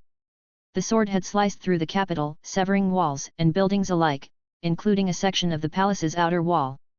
This breach presented the perfect entry point. Seizing the opportunity, Chelsea had approached Nyenda with her plan. I want to use this chance to infiltrate the palace through that opening, she proposed. Nyenda, still reeling from the sword's display, snapped back to attention.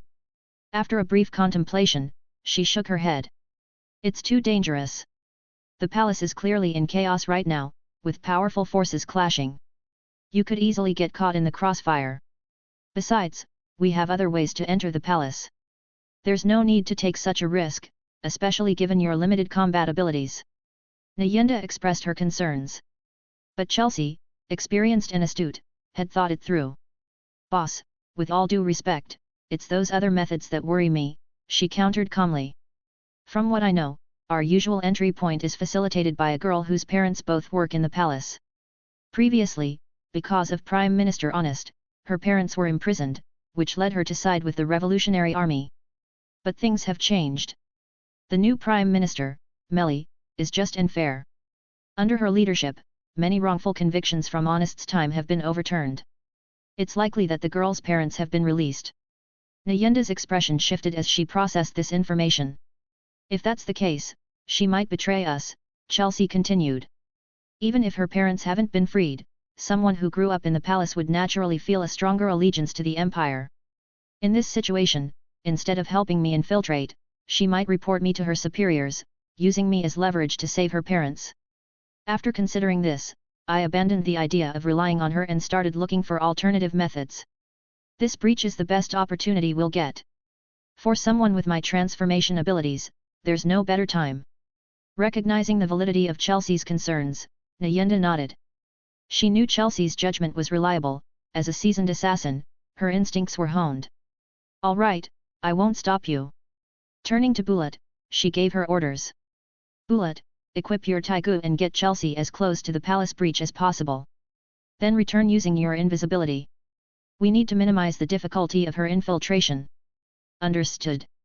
Bullet acknowledged, aware of the mission's urgency. Chelsea transformed into a small animal, leaping onto Bullet's shoulder. Without delay, they headed toward the palace. Now, Chelsea is undertaking the most dangerous and crucial mission.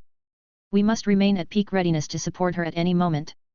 That's our priority, Nyenda affirmed. Yes. The members of Night Raid responded in unison.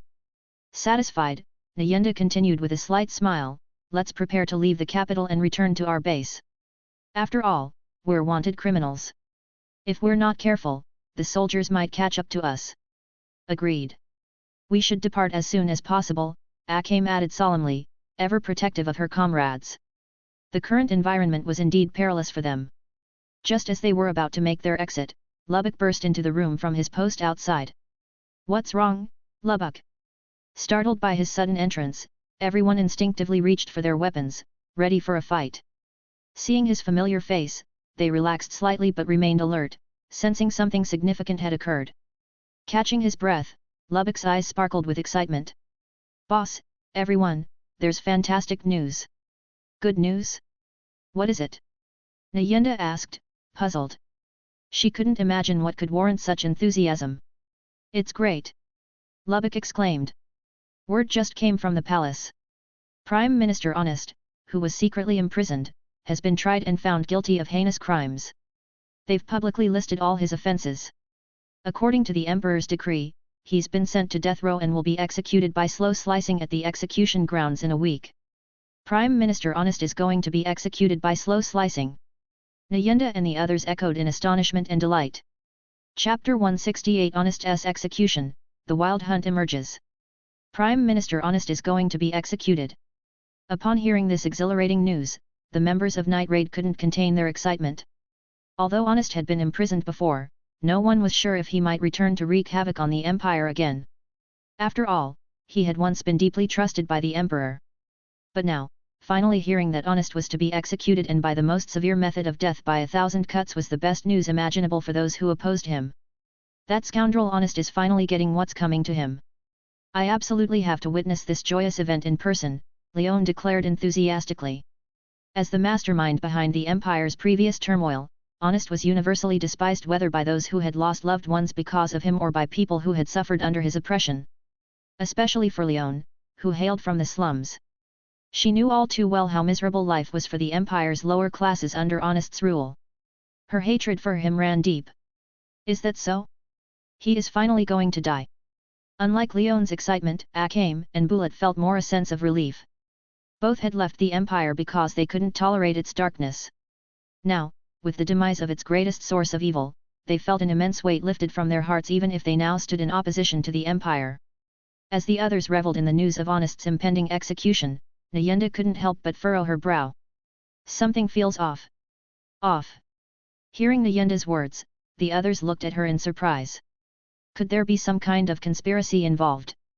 Leon asked anxiously. "I'm afraid so," Nayenda nodded slightly, her expression still grave.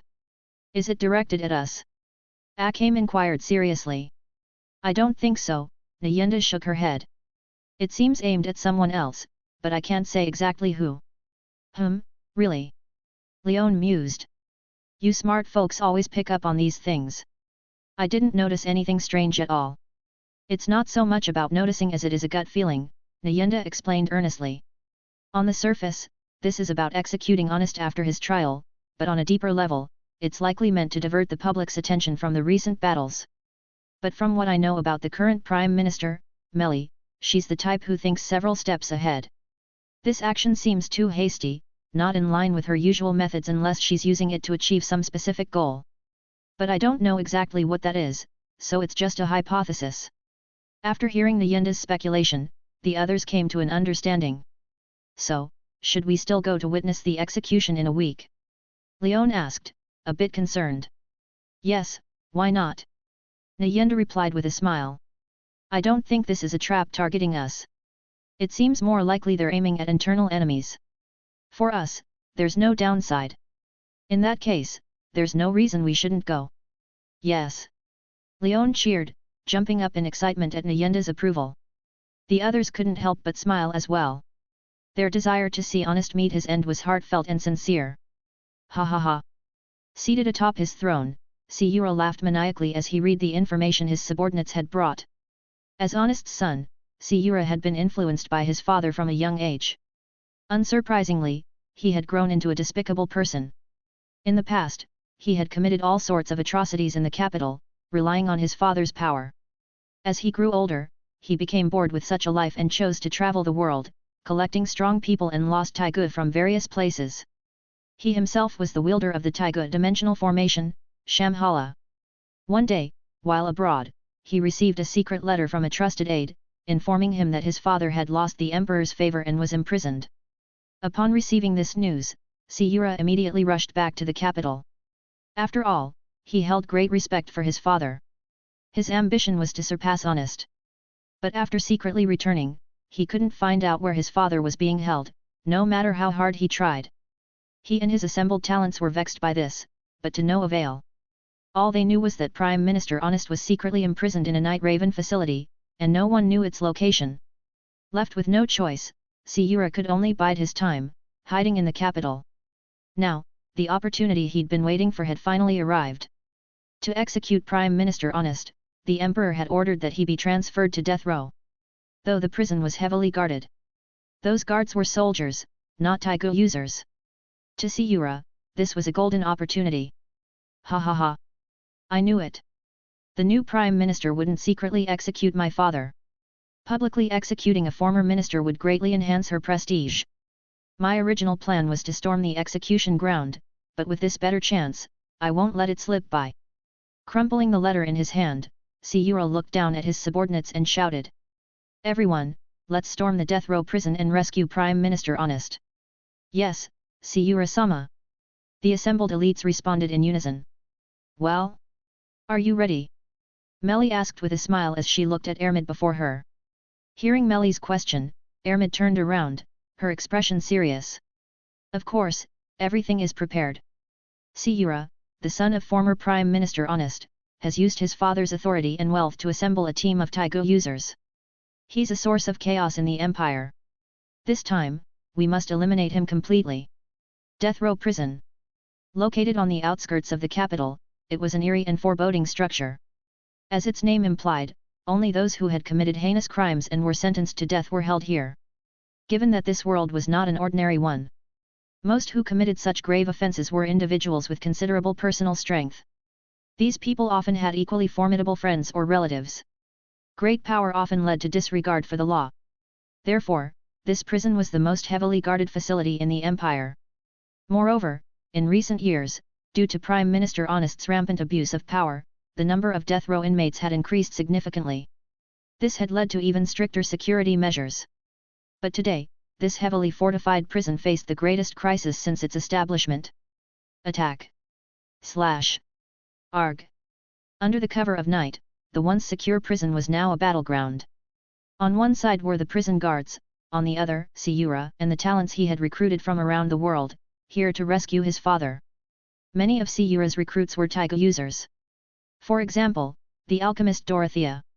Her Tigu was blood collection, absordex. A fang-shaped Tigu installed in the mouth, it could drain victims into husks through blood-sucking, using their essence to heal and enhance herself. Then there was the witch Cosmina. Her Tigu was great tremor, heavy pressure, a microphone-shaped weapon that could emit ultrasonic waves shattering enemies' bones. The pirate Inshin. His Tigu was moonlight sword dance, Shamshur, a scimitar capable of unleashing vacuum blades, with power that varied with the lunar cycle reaching its peak during a full moon. The serial killer champ. His Tigu was Chaos Throw, Big Leaguer. A set of 6 spheres, each with different attributes, thrown to activate their powers and returning afterward. The 6 spheres were Storm Orb, Blast Orb, Flame Orb, Frost Orb, Thunder Orb, and Corrosion Orb. Lastly, there was the swordsman Izu. Unlike the others, Izu was not a Tigu user. Yet his combat strength was among the top in this group. In a way, he could be called an Akame without a Tigu. A man obsessed with swordsmanship. With such formidable allies, Sura was confident in rescuing his father. Including himself, they had 6 combatants at the level of Tigu users. His group strength rivaled that of Night Raid, who had caused havoc in the capital without being captured, that's what Sura believed. Ha ha ha. Everyone, I imagine you've been itching for action lately. Then let's cut loose and have a grand time. Spreading his arms wide, Sura shouted with abandon. Hearing his words, the others grinned with satisfaction. As the saying goes, birds of a feather flock together. Those who would follow someone like Sura were naturally scoundrels themselves. Dorothea was an alchemist who had modified her body countless times. Though she appeared young and cute, she was actually quite old. As a brilliant alchemist, she could transform others into creatures of her design. Her desire was immortality, leading her to kill many inhuman experiments. Her blood-sucking Tigu suited her perfectly. Cosmina was a singer deemed guilty by Western witch trials, with a penchant for toying with men. Inshin was a pirate who ruled the southern islands, cruel by nature, and, like Sura, enjoyed exploiting women. Champ was a serial killer clown with a twisted affection for children. He called them angels and, not wanting them to grow into filthy adults, killed them all. Even Izu was a swordsman who loved his blade so much that he continually performed blood sacrifices with it. Clearly, Sura's subordinates were all vicious criminals. After arriving in the capital with Sura, they had to suppress their true natures due to Honest's imprisonment, constantly hiding and fleeing. Now, they could finally unleash their desires. No, please. Help me. Ha ha ha. Listening to the continuous screams around him, Sura laughed excitedly. Amid his elation, his eyes searched the surroundings until he spotted a high-ranking prison official. Seeing this, Sura rushed over, subduing the man and pinning him to the ground. Spare me. Please, Sura. The captured official struggled desperately as Sura hoisted him into the air by his collar. Oh? You know me? Looking at the man in his grasp, Sura asked with a sly grin. Yes. I once saw you at Prime Minister Honest's residence. Even back then, though you were young, your heroic demeanor left a deep impression on me. I could never forget you. The man fawned shamelessly. Ha ha ha. Well said. I'm pleased. With that, Sura released his grip, letting the man fall back to the ground. Then he planted a foot on the man's stomach. Since you know who I am, you should understand my purpose. Tell me, where is my father being held?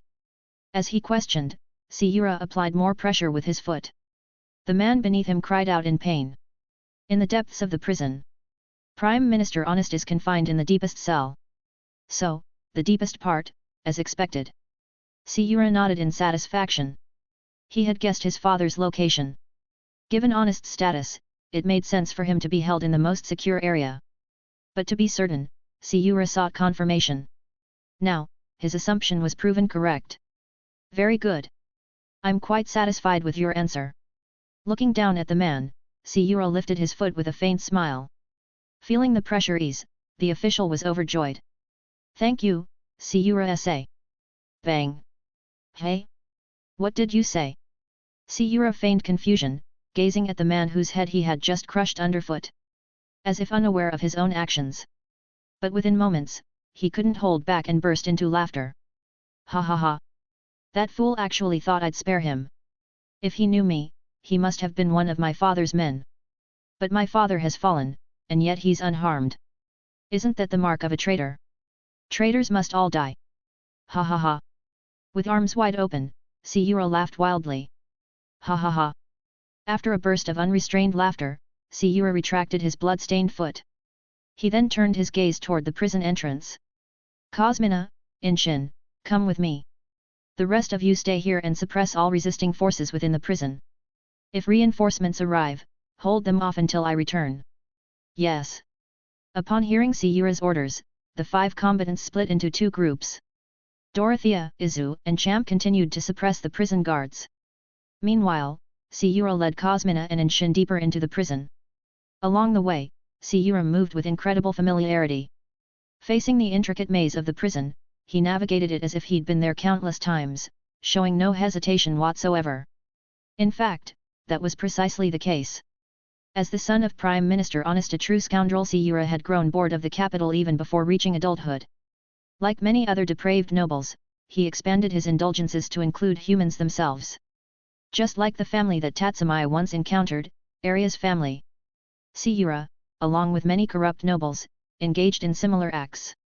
However, unlike Aria's family, who needed to lure outsiders into their home, Sura, being the son of the Prime Minister, didn't need any prior arrangements. He only needed to visit the Empire's death row prison, where countless materials awaited his entertainment. So, how could he not be familiar with his former playground? Swiftly traversing the winding paths, Sura delved deeper into the prison. As the Empire's death row facility, this prison was enormous, with a labyrinthine interior. Without someone familiar with the routes, one could easily become lost. These convoluted pathways were part of the prison's defensive system. Unfortunately, this posed no obstacle to Sura. Cosmina, Inshin, stay alert to our surroundings, Sura cautioned as he continued forward. What's wrong, Sura? Cosmina asked, puzzled. It's just, this place feels too lax. Lax? Inshin echoed, confused. Not at all. Those guards we encountered earlier seemed quite elite to me, Inshin remarked. If we weren't Tigu users and strong ourselves, we couldn't have broken through their defenses. You're right, Sura chuckled. But that's only for common prisoners. My father was once the highest official in the country, wielding power for decades. Do you think he wouldn't have some powerful subordinates? Impossible. So, if they were truly guarding against my father's loyalists coming to rescue him, they'd at least station Tigu users here. But there's nothing. After hearing Sura's reasoning, Cosmina and Inshin, who had relaxed due to the ease of their earlier actions, tensed up. They understood Sura's point. Exactly. Sura sneered. Since there are no Tigu users outside, they must be hiding near my father. So you two should stay vigilant. Sura had chosen Cosmina and Inshin for specific reasons. Cosmina's Tigu, Earth Shaker, heavy pressure, had immense destructive power against structures, ideal for quickly escaping after rescuing someone. Inshin's Tigu, Moonlight Sword Dance, Shamshur, which emitted vacuum blades, was well suited for combat in narrow spaces. These choices were precautions against possible Tigu-wielding enemies. Though arrogant, Sura was the Prime Minister's son. Being raised in such an environment, he possessed considerable talent. Otherwise, how could he have gathered such a group of Tigu users under his command? But you don't need to be overly nervous. Whoever is lurking near my father is no match for us. Sura laughed arrogantly. Given the Empire's current state, they'd be lucky to assign even one Tigu user here. Even if there are two, they can't change the outcome. After all, the three of us are Tigu users. And with Izuo and the others outside, ready to support us at any time, our victory is assured. Hearing Sura's confidence, Cosmina and Inshin relaxed. That's right. In terms of Tigu-level combat power, they had brought 6 people. Could there really be forces hidden in this prison capable of trapping all 6 of them? Such a scenario seemed impossible. Grins spread across Cosmina and Inshin's faces. Exactly. Let's welcome our victory with smiles. Ha ha ha. Sura laughed heartily. After traversing a long passage, the three finally approached the prison's end. The deepest part of the prison. The very center of the entire facility. Just around the next corner is the deepest cell. I was curious about the deepest part back then and specifically came to see it. Who would have thought that past knowledge would come in handy now? Seeing that they were about to reach the deepest cell, Sura couldn't contain his excitement.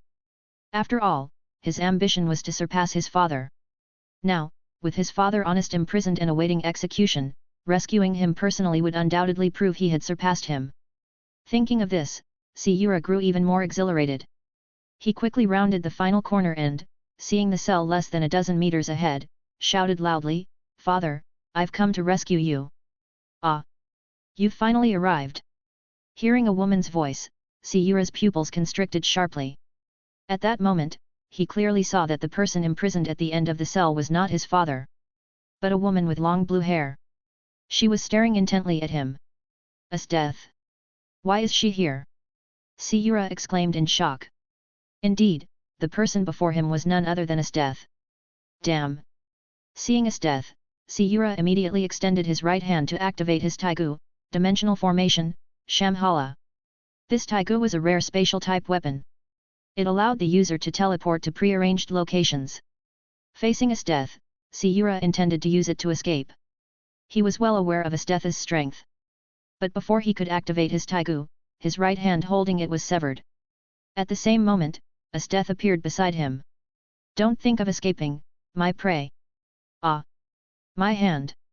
My Shamhala!" In the blink of an eye, Sura's arm was cut off, and he howled in agony. Blood splattered across his face as he staggered backward until he reached Cosmina and Inshin. Sura! Seeing Sura's arm severed in an instant, both Cosmina and Inshin were utterly shocked. Only then did Sura clearly see. Estth, who had just been in the cell, was now standing where he had been moments before. In her hand, she held a sword of ice. His blood dripped from the blade. "How is she so fast? I didn't see anything." Sura's voice was filled with disbelief. Though the son of the Prime Minister, Sura wasn't coddled. He was well acquainted with Esteth's reputation and achievements. He knew that besides her powerful close combat abilities, her strongest skill was manipulating ice.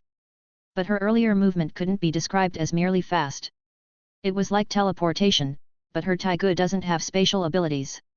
Could she possess two Tigu? While it's possible for someone of Esteth's caliber, there's no record of another spatial Tigu. Staring intently at Esteth, Sura's mind raced. Meanwhile, Esteth was gazing blankly at her palm. As I thought, my new technique Mahapadma isn't ineffective. It's just that his flames were stronger. Mahapadma, an ultimate technique that freezes time by manipulating molecules. Esteth had comprehended this move during her life and death battle with Mika. With it, she nearly turned the tide. But ultimately, she was defeated by Mika's extreme flames. Had Mika not shown mercy, she might have been reduced to ashes. Even so, Esteth had half her body burned away. Such injuries would have been incurable by the world's best doctors. But the one who healed Esteth wasn't a doctor from this world. It was the saint from another world. Under Ermid's increasingly powerful magic, Esteth's injuries were completely healed. Moreover, thanks to this brush with death, Esteth fully assimilated the blood of the danger beast within her, merging it completely with herself. This greatly enhanced her physical strength and her ability to create and control ice. Having gained newfound power, she immediately wanted to challenge Mika again. But Mika said to her, "Your improvement is significant, but can you withstand the final sword I unleashed?" "What? Can't do it? Then settle down and focus on enhancing your strength. I'll provide you with methods and paths to grow stronger. But until you are absolutely certain you can defeat me, I hope you'll behave. After all, methods to continue increasing your power and worlds more suited to your unrestrained killing are right before you. I don't think you'd want to die now." "Of course not," Esteth replied with a smile. Indeed, Esteth now knew of Mika's identity as someone from another world and had chosen to submit to him, willing to follow his commands. For Esteth, obeying orders wasn't unacceptable. As a general of the empire, she naturally had to follow the commands of the emperor and the prime minister. However, she wouldn't truly pledge allegiance to someone weaker than herself. Now, someone who genuinely surpassed her had appeared. Someone who had defeated her and saved her life. This strong individual was worthy of her loyalty. Another world, hey! I'm looking forward to it. Snapping back from her thoughts, Esteth raised her head slightly. Looking at the three before her, she laughed gleefully, "I've been waiting for you here for 3 days.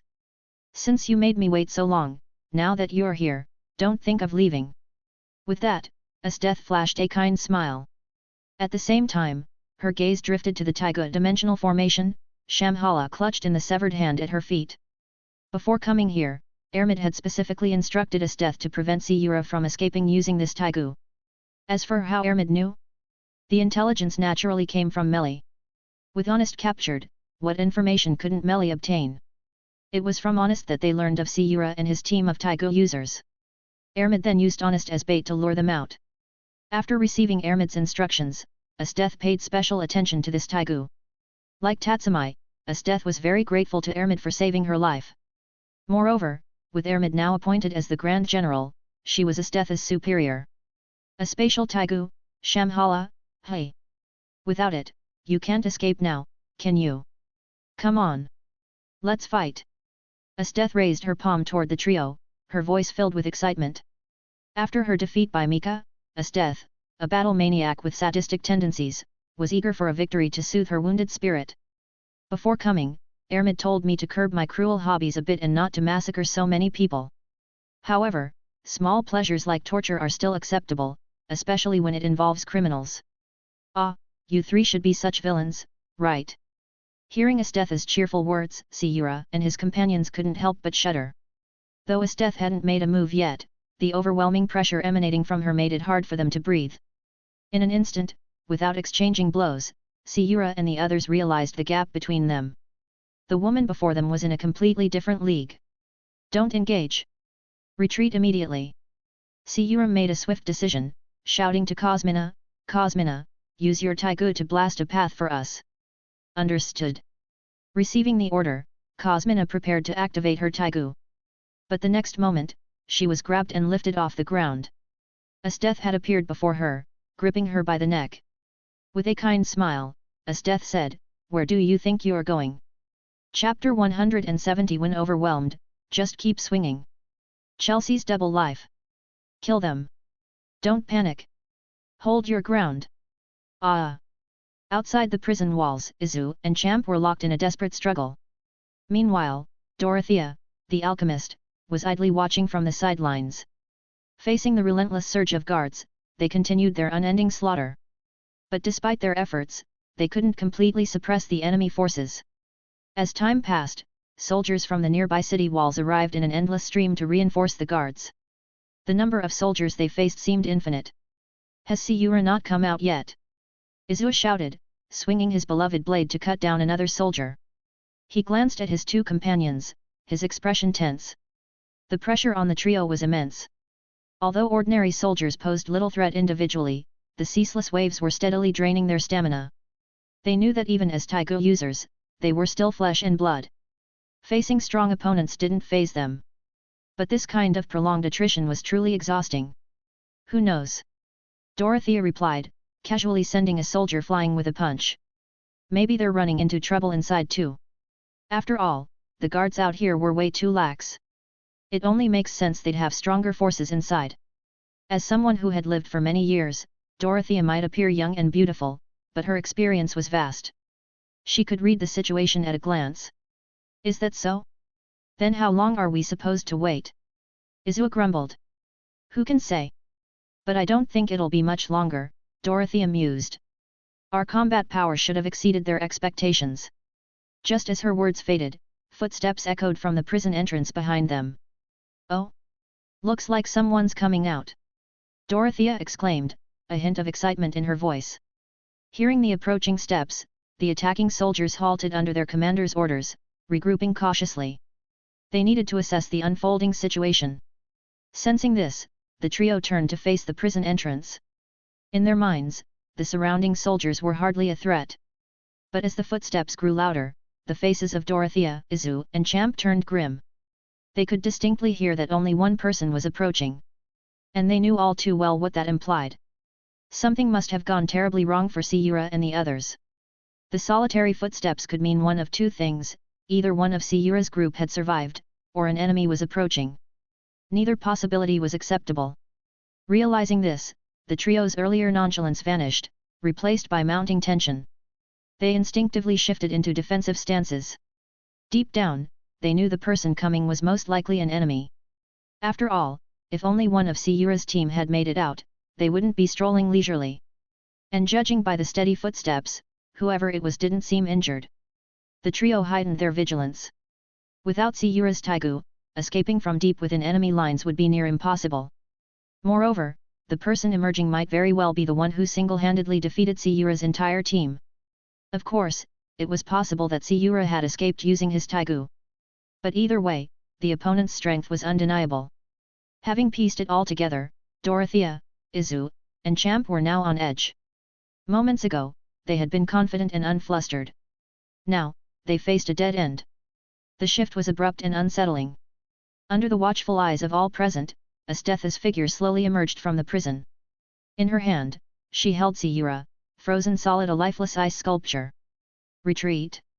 The instant they saw Estth, the trio couldn't suppress their fear any longer. They turned on their heels, desperate to carve a path out. After all, standing before them was none other than Estth, the Empire's strongest. They had never seen her fight firsthand, but tales of her prowess were widespread.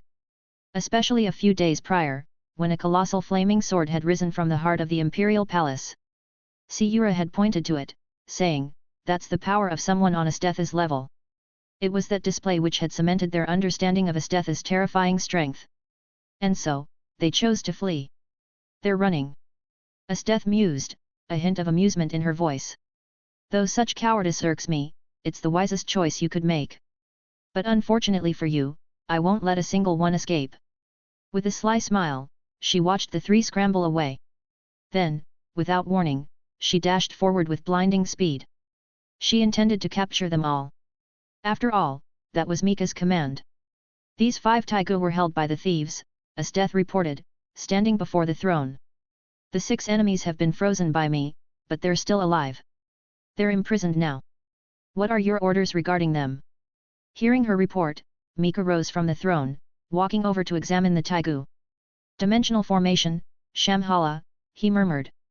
The technology within this Tigu is worth studying.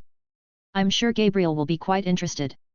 As for the other 4 Tigu, he glanced at the weapons beside Shambhala, a subtle smile playing on his lips.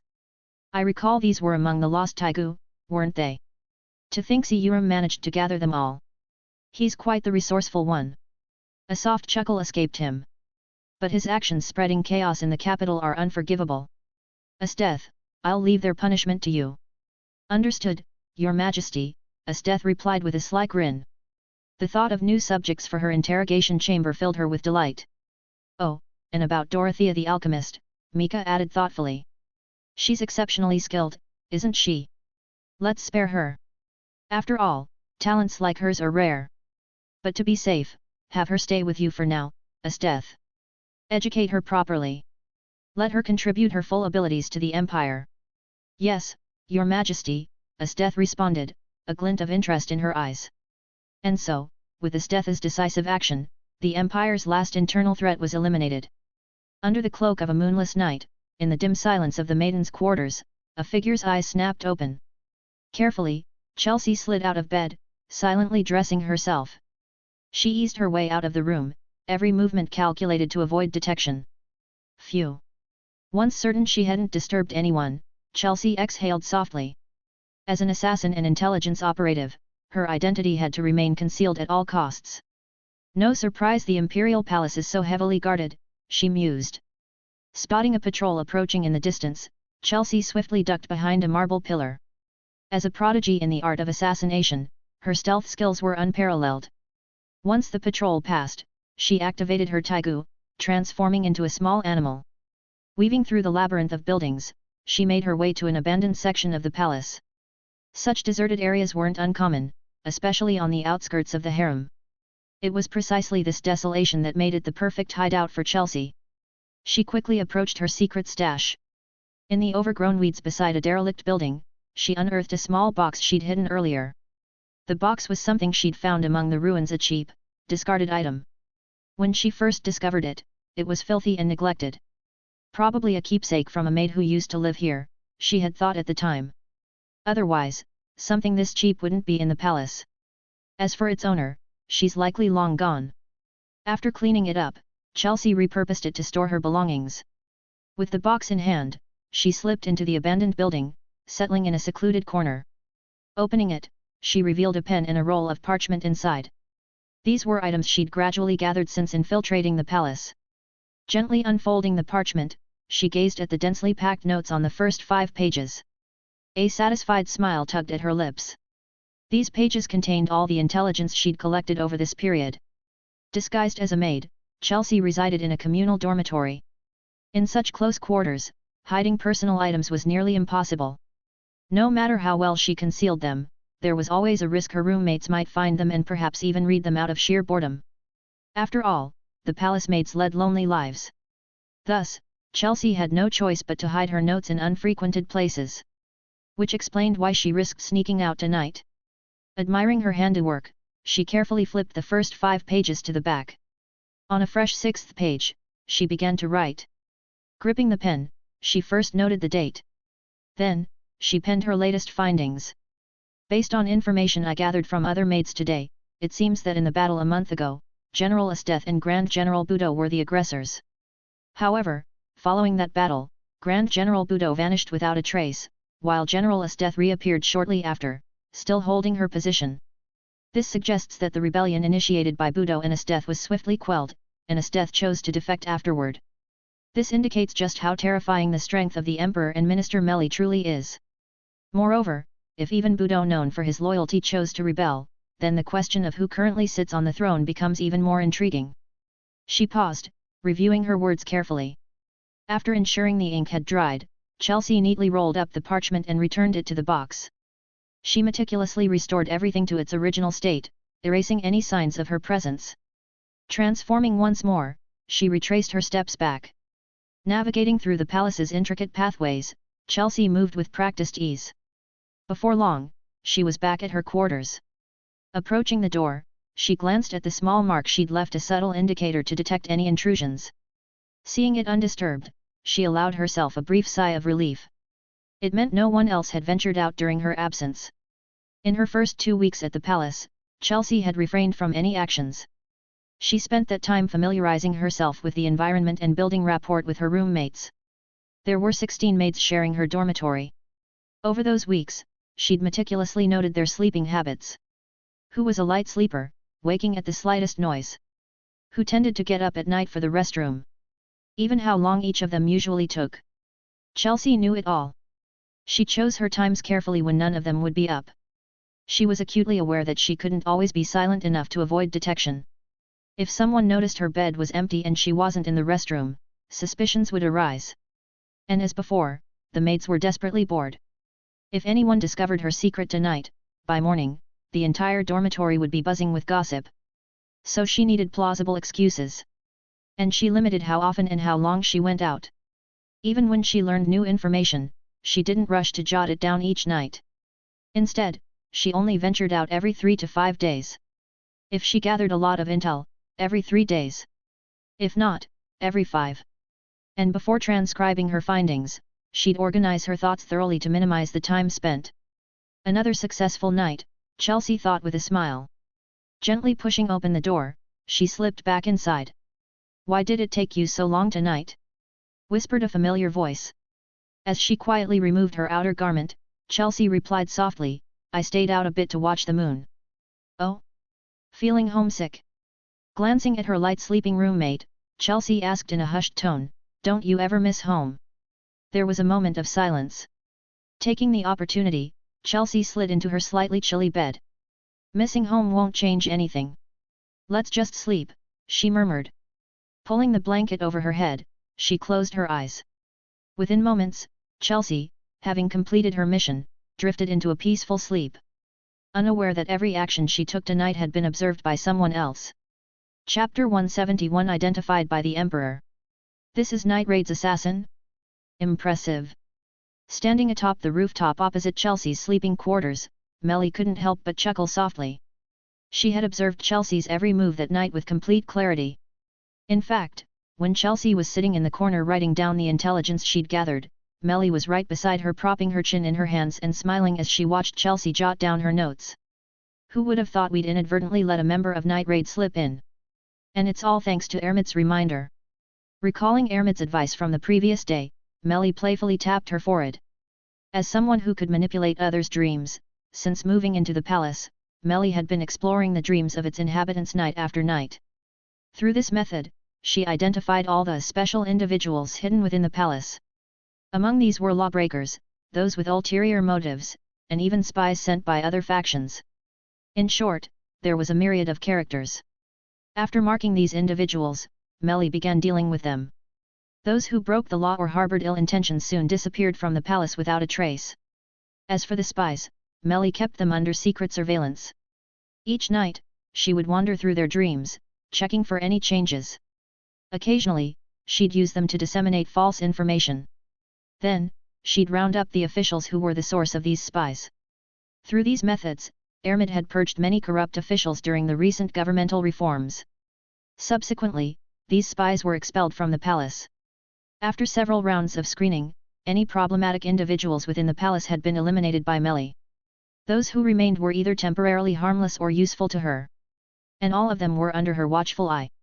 Gradually, Melly's nightly dream wanderings extended beyond the palace to the capital itself. She focused especially on the dreams of government officials.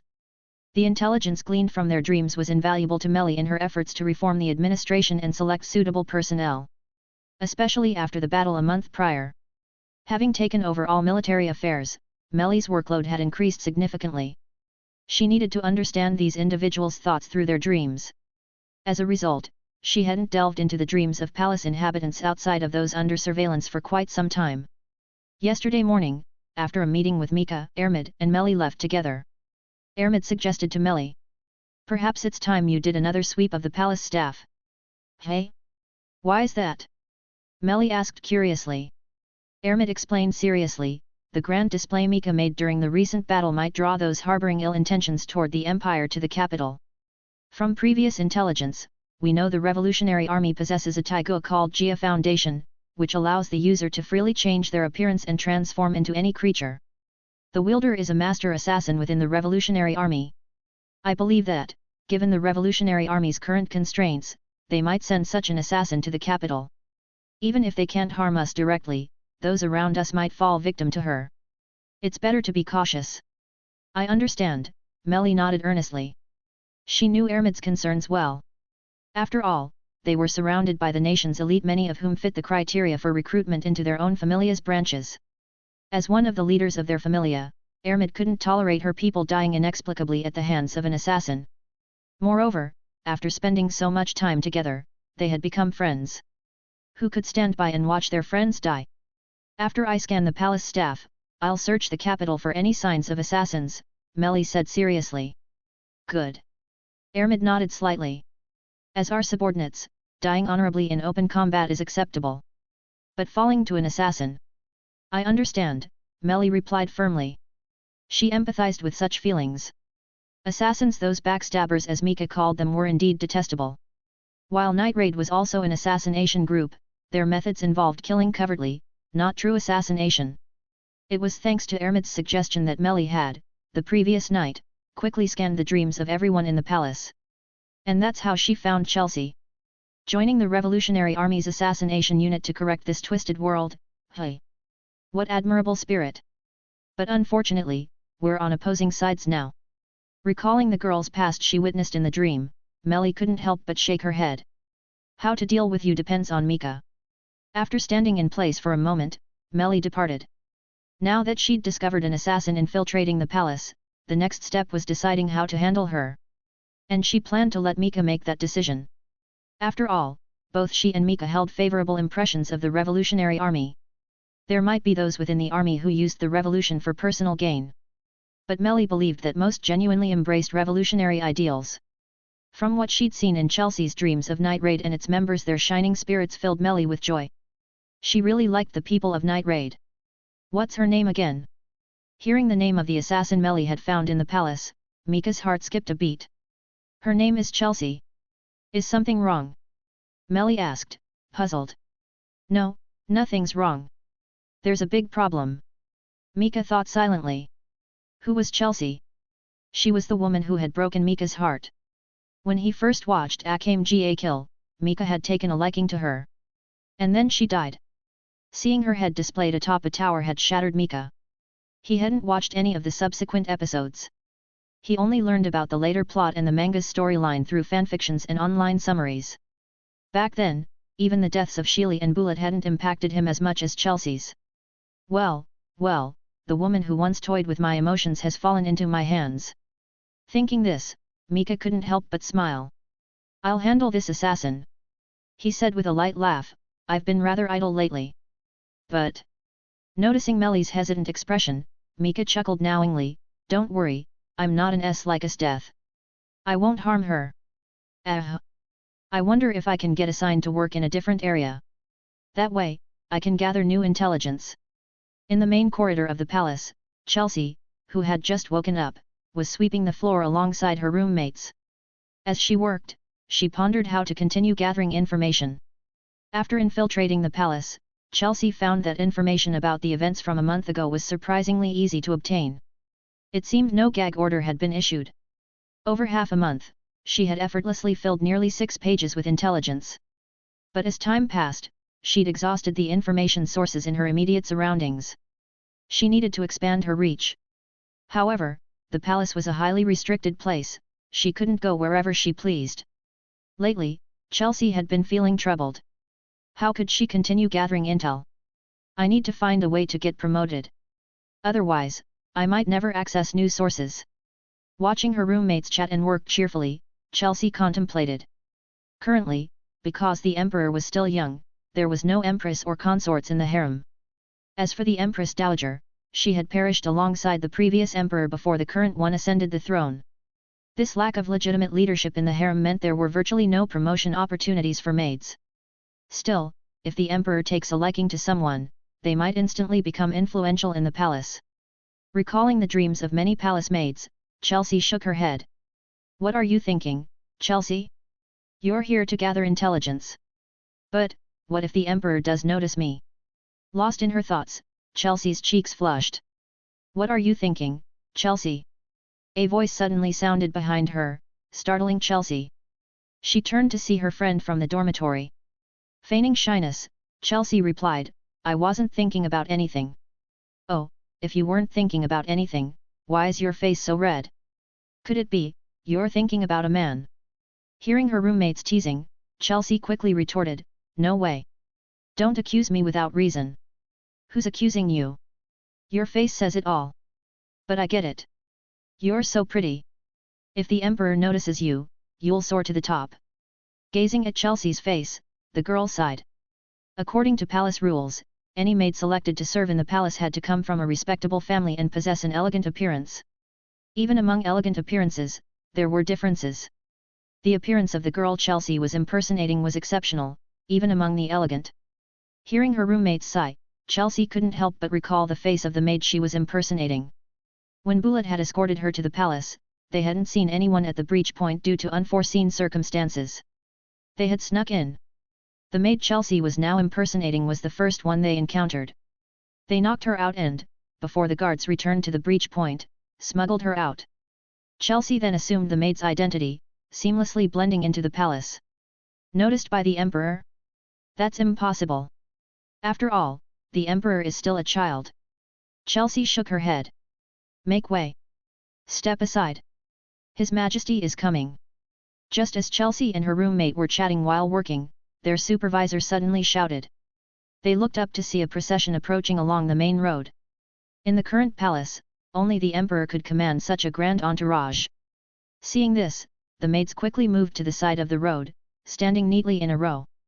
They bowed deeply, presenting a respectful posture. It's the Emperor. Bowing her head, Chelsea stared at the ground, feeling a surge of nervousness. Since entering the palace, this was her first time encountering the Emperor in person. Based on her investigations, all intelligence indicated that the current Emperor was no longer the puppet controlled by Minister Honest. He was a powerful figure capable of defeating both Grand General Buudo and General Estth together. Facing such a presence, Chelsea couldn't help but feel anxious. As she bowed, the footsteps grew closer and louder. With her head down, Chelsea could only see shoes passing by. As the entourage moved past, Chelsea began to relax internally. Wait! Suddenly, a calm voice halted the entire procession. Hearing that voice, Chelsea's heart raced. Cold sweat broke out on her back. Her heart nearly leaped into her throat. Your Majesty, do you have any orders?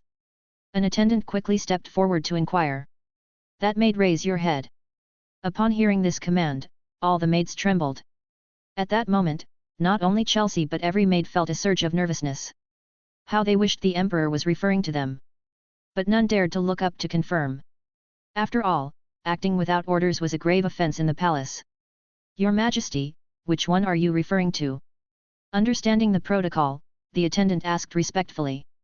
With a light smile, Mika pointed directly at Chelsea, hidden among the maids. How did Mika recognize her, even though he hadn't seen the maid Chelsea was impersonating?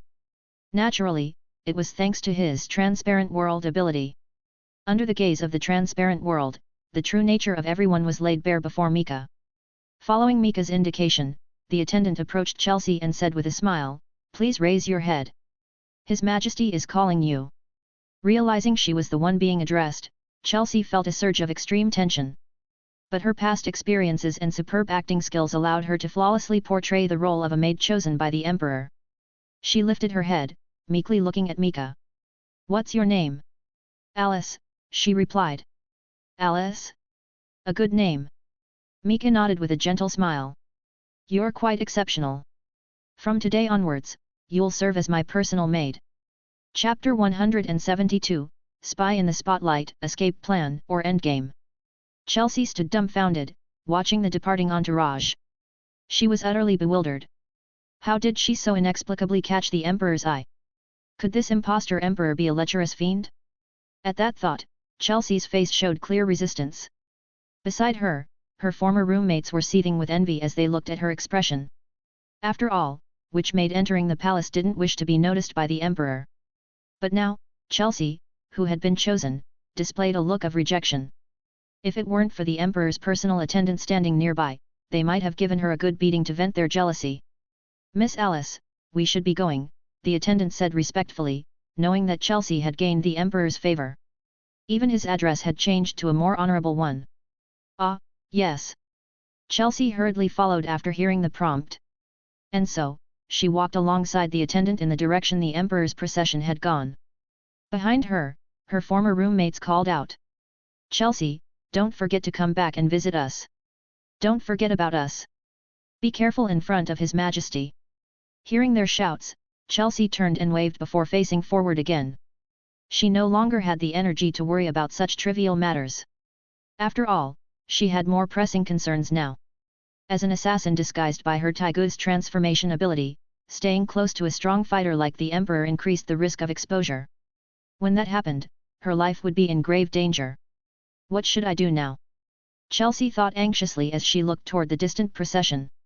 And so, quite inexplicably, Chelsea became Mika's personal maid. Her duties involved staying by Mika's side at all times, handling various trivial matters for him.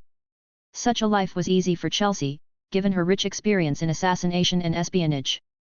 Being close to Mika also allowed her to easily gather important information. During this time, Chelsea met the new Prime Minister, Melly, and the new Grand General, Ermid. Both were rare beauties. Watching their interactions with the Emperor, Chelsea couldn't help but suspect that they had special relationships with him. However, she also sensed complicated emotions in their gazes toward her, which puzzled Chelsea. But these matters weren't her primary concern. What mattered was that, over time, she gradually gained Mika's trust. "So, you'd like to request some time off?" Mika didn't stop writing as he heard Chelsea's request beside him. "Yes," Chelsea replied, kneeling respectfully on the ground. Although it was rare for palace maids to get leave, as Mika's trusted personal attendant, Chelsea had previously been granted permission to leave the palace to visit her family.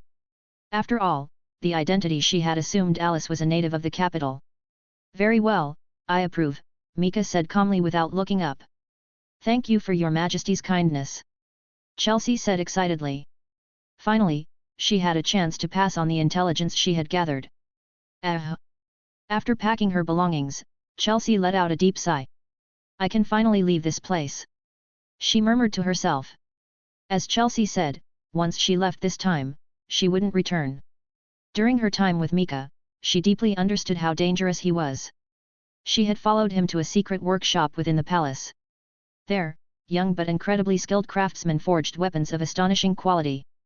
Chelsea had witnessed Mika take one of these sharp weapons and stab it into himself. But instead of injuring him, the blade shattered. Everyone present was stunned. Chelsea had broken into a cold sweat from shock. Incidents like this were just some of the dangers she encountered in the palace. To her, the palace was exceedingly perilous. Besides, she had already gathered all the intelligence she needed. There was no reason for her to stay any longer. "I'll just leave quietly." Hoisting her bag onto her back, Chelsea headed toward the palace gates. At the gate, the guards, already informed by other attendants, watched her leave with respect. No one thought to inspect her belongings. In the current palace, who didn't know that Alice was a woman favored by the Emperor? Thus, Chelsea left the palace without any hindrance. Gazing at the outside world, so different from the palace, she couldn't help but smile. "I'm finally out. Why did you take so long to come out?" A sudden voice shattered her smile. With a look of horror, Chelsea saw Mika jump down from one of the stone lions flanking the palace gate, walking toward her with a grin. "Your Majesty! What are you doing here?" Chelsea exclaimed. "Just out for a stroll," Mika replied lightly. "Didn't you know? I occasionally like to wander around. But what if you encounter danger?" Stepping back into her role as Alice, Chelsea quickly asked. "Danger?" Mika's smile grew more confident. "There are few in this world who can harm me." Hearing Mika's boastful words, Chelsea's heart skipped a beat. What he was saying hinted at revealing his true identity. Was he no longer planning to hide it from her? Did that mean she wouldn't be able to escape in the future? Thinking of this, Chelsea became even more desperate to shake off Mika and make a quick getaway. "Then why is your Majesty waiting for me here?" she asked. "No special reason. I just thought of you suddenly and decided to wait," Mika said, his face full of smiles. "Since we're both here, why don't we take a walk together? With that, he led Chelsea forward. But Your Majesty, I need to go home, Chelsea protested. You can go home anytime. For now, accompany me for a while, Mika said firmly, grabbing her hand and leading her from the palace gates into the bustling streets. Feeling his grip and noting Mika's somewhat domineering behavior, Chelsea stopped resisting. She silently followed Mika as they walked through the streets. And so, under Mika's insistence, the two strolled through the city. This food is quite good. Mika stuffed various snacks into his mouth, his hands full of treats. He kept sampling the capital's local delicacies. Slow down, Your Ma. Just call me Mika. Seeing Chelsea struggle with how to address him, Mika said casually. Hearing this, Chelsea was momentarily stunned. This name didn't match the Emperor's name she knew. In other words, this wasn't an alias the Emperor had adopted, it was the imposter's real name. This realization made Chelsea conflicted. The Emperor trusted her so openly. Understood, please slow down, Mika. Taking out a handkerchief, Chelsea wiped the corners of Mika's mouth, cleaning away the grease. Her movements were practiced and natural, this was part of her daily duties. Mika smiled and continued leading her forward. As they walked, Chelsea suddenly noticed that there were fewer and fewer pedestrians around them, until no one else was nearby. What's going on? Looking around, Chelsea began to panic. This was the bustling market area in the morning, the time when the streets were the busiest. But now, everyone had disappeared. Such an eerie situation filled Chelsea with immense fear. Don't be alarmed, Mika's calm voice soothed her anxious heart. With me, the world's greatest warrior, here, what's there to fear? Besides, I'm the one who made this happen. Hey! Chelsea looked puzzled. When she heard the first part of Mika's reassurance, she felt comforted. But the latter part destroyed that feeling. Yet, she also felt relieved. You did this, Mika? How did you manage it? In response to Chelsea's question, Mika chuckled. Of course, with the Tigu. But it's a new Tigu. A new Tigu. Hearing this unfamiliar term, Chelsea thought for a moment and recalled Gabriel. Are you referring to Lady Gabriel? That's right, it's her. With Mika's confirmation, Chelsea murmured to herself, so the rumors are true. While working beside Mika, she had heard such rumors. The Emperor was collecting Tigu, aiming to reverse engineer the technology within them. The one capable of such feats was the mysterious figure hidden within the palace. As for this mysterious figure, Chelsea had, of course, met her when she delivered Tigu to Gabriel. Thinking back, who else but her could accomplish such things in the palace? This Tigu is called Disperse the Idol. As he spoke, Mika took out the magical device crafted by Gabriel, Disperse the Idol, and began to explain to Chelsea. Using this Tigu allows you to disperse people within a certain range, ensuring that no common individuals are present. Those who can resist this suggestion are top-tier experts. To be honest, I think this Tigu is best suited for assassination. That way, during operations, there won't be any eyewitnesses, since everyone has been driven away. I see, Chelsea said, her interest peaked after hearing Mika's explanation. But soon, she looked intently at Mika. So, why did you use this Tigu to disperse the people around us? Of course, I have something to do, Mika admitted readily. Alice, you must have already seen through my identity, right? Just as I thought. But that's okay, I never deliberately hid it.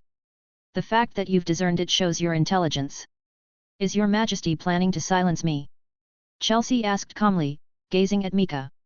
Though she didn't want to die, as an assassin, she was prepared for death at any time. Of course not.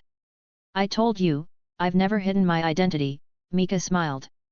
In the past, this nation fell into darkness and despair under Minister Honest's control. To change that world, my companions and I orchestrated everything to transform the empire and give its people a chance to survive. And now, we've succeeded. I'm not like Honest, I won't kill to silence others. But I can't leave you without any precautions. With that, Mika pulled out a seal. Give me your hand. At his command, Chelsea reflexively extended her palm. Mika then stamped the back of her hand. To her surprise, the mark vanished instantly. What is this? Clutching her hand tightly, Chelsea asked urgently, staring at her now unmarked hand. This is another Tigu controlled by Melly. After stamping this seal on you, your location will appear on the map she holds. With this Tigu, she can monitor your whereabouts at any time. Mika then deactivated disperse the idol under Chelsea's stunned gaze. Alright, you can go home now. He waved and walked ahead. But be sure to return on time tonight, otherwise, I'll personally bring you back. With laughter, Mika's figure gradually disappeared from Chelsea's sight. She was left standing there, feeling as if she'd fallen into an icy abyss. There's no escape for me now. After witnessing the effects of disperse the idol, Chelsea no longer doubted Mika's words. This meant he had her completely under his control. But that wasn't the most pressing issue. What mattered was whether her true identity had been discovered. Chelsea strongly suspected that she had been found out. But she couldn't be certain, which left her feeling extremely uneasy. If her identity had been exposed, then all her actions were just a show for him. But if he hadn't realized it, admitting it herself would be walking into a trap. Thinking this, Chelsea felt a headache coming on. But soon, she made a decision. She'd set aside other concerns for now. She needed to quickly pass the intelligence she had gathered to Nyenda of Night Raid. However, she couldn't head straight to their base. After all, Mika was still in the city. If he was secretly watching her, she'd be in grave danger. In that case, I should head home first. With this in mind, Chelsea began walking toward Alice's residence.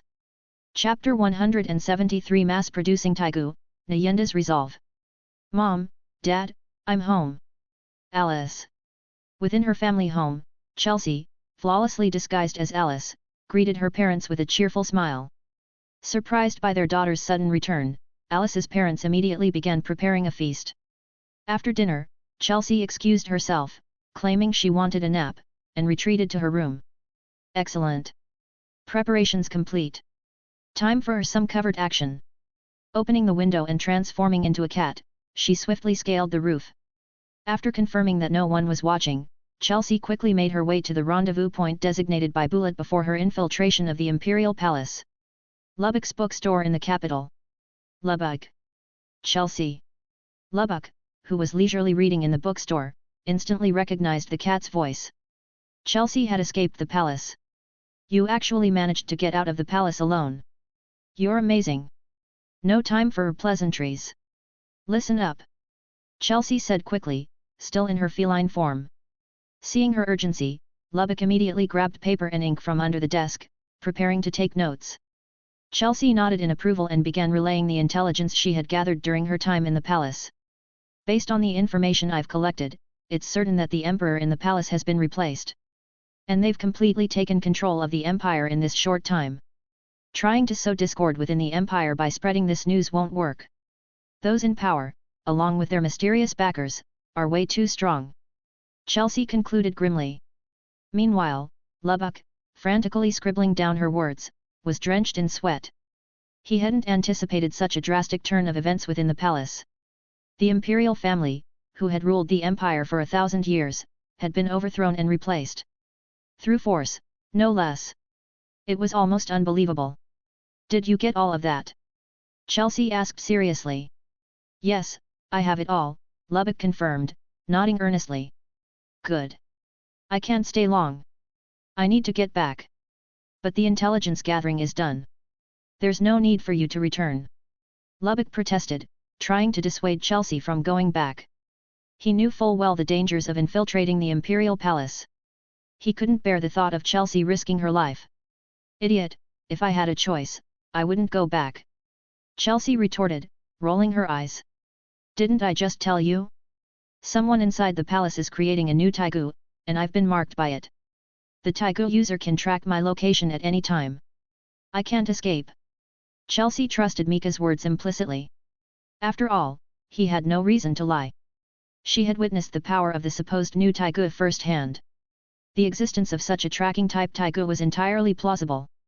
As for why she dared to deliver this information despite knowing she was being tracked, it was due to Chelsea's deduction. She suspected that the tracking Tigu was in Meli's possession. She had heard from Mika himself that he wielded the flaming sword. This suggested that his Tigu was flame-based. However, on the streets earlier, Mika had used a second Tigu. While this new Tigu's burden might be less than a standard Tigu, Chelsea believed it was likely his limit. It seemed improbable that Mika would have a third Tigu. That was why Chelsea had risked delivering this information despite knowing she was marked. She didn't believe her true identity had been exposed. It was unlikely that Melly would simply observe her movements through the Tigu without taking further action. "What are you going to do?" Lubbock asked urgently, his voice filled with concern. Though they hadn't fought side by side before, they were still comrades. Lubbock worried about Chelsea's safety. "I'll have to remain undercover within the palace. But don't worry about me, I've earned the Emperor's favor and been promoted to personal attendant." "So, my treatment is excellent," Chelsea said, giving a thumbs up in her cat form. "But isn't that even more dangerous?" Lubbock's worry intensified. Chelsea had described the Emperor as the most dangerous individual. Yet, here she was, an assassin, undercover right beside him. It seemed incredibly risky. After all, the current Chelsea wasn't the real Alice. If Chelsea had infiltrated the palace using her true identity, Lubbock wouldn't be as concerned. He had faith in her acting skills. But impersonating Alice was far more challenging. "What other choice do I have? I'm trapped." Shaking her head, Chelsea leaped from the bookshelf and vanished without a trace. Watching her disappear, Lubbock sighed, lowering his outstretched hand. He understood Chelsea's reluctance to flee. As an assassin with ideals, being trapped within the enemy's stronghold was preferable to being useless. As someone marked by the Empire, even if she escaped the capital, she could only flee beyond its borders. She would never be able to carry out missions again. Such an outcome was likely unacceptable to Chelsea. "Take care, Chelsea." After a moment of silence, Lubbock swiftly departed, heading back to Night Raid's base to deliver the intelligence. Sitting at a street stall, enjoying the local delicacies, Mika smiled contentedly. Suddenly, a flash of green zipped past him. It was Lubbock. "It seems Chelsea has delivered the message. Then it's time to proceed to the next phase." Mika chuckled, savoring his food. That evening, Chelsea returned to the palace precisely on time. As she passed through the imposing gates, she couldn't help but wonder when she would next have the opportunity to leave. Upon returning to Mika's chambers, she was surprised to find him absent. "You specifically instructed me to return early, and yet you're late. How inconsiderate," she muttered, shaking her head in exasperation. "Alice, you're back!" A voice suddenly called out from behind a nearby pillar, startling her. Recognizing the familiar voice, Chelsea turned. "Kurom, it's you." Kurom, holding her Tigu, sat on the floor enjoying some snacks. She looked drastically different from before. Thanks to Ermid's care, Kurom had recovered from her ailments and regained her health. She had also joined the Yahweh Familia, receiving Falna from Gabriel. And she had begun training in the breathing styles. All of this had greatly increased her strength. However, after Ermid's promotion to Grand General, Kurom had been reassigned to serve as Mika's personal guard. After all, compared to Ermid and Melly, Mika lacked capable subordinates. That was why Kurom had been sent to his side. "Kurom, aren't you a personal guard? Why weren't you with His Majesty today when he went out?" Chelsea asked. "I was ditched." A heavy silence fell over the room as Chelsea absorbed Kurom's words. After a long pause, Mika finally appeared. "Your Majesty." "Alice, Kurom, it's you. Perfect timing. Go and fetch Melly and Ermid. I have matters to discuss with them." "Yes, Your Majesty." Chelsea and Kurom immediately hurried to find Melly and Ermid. That's the situation.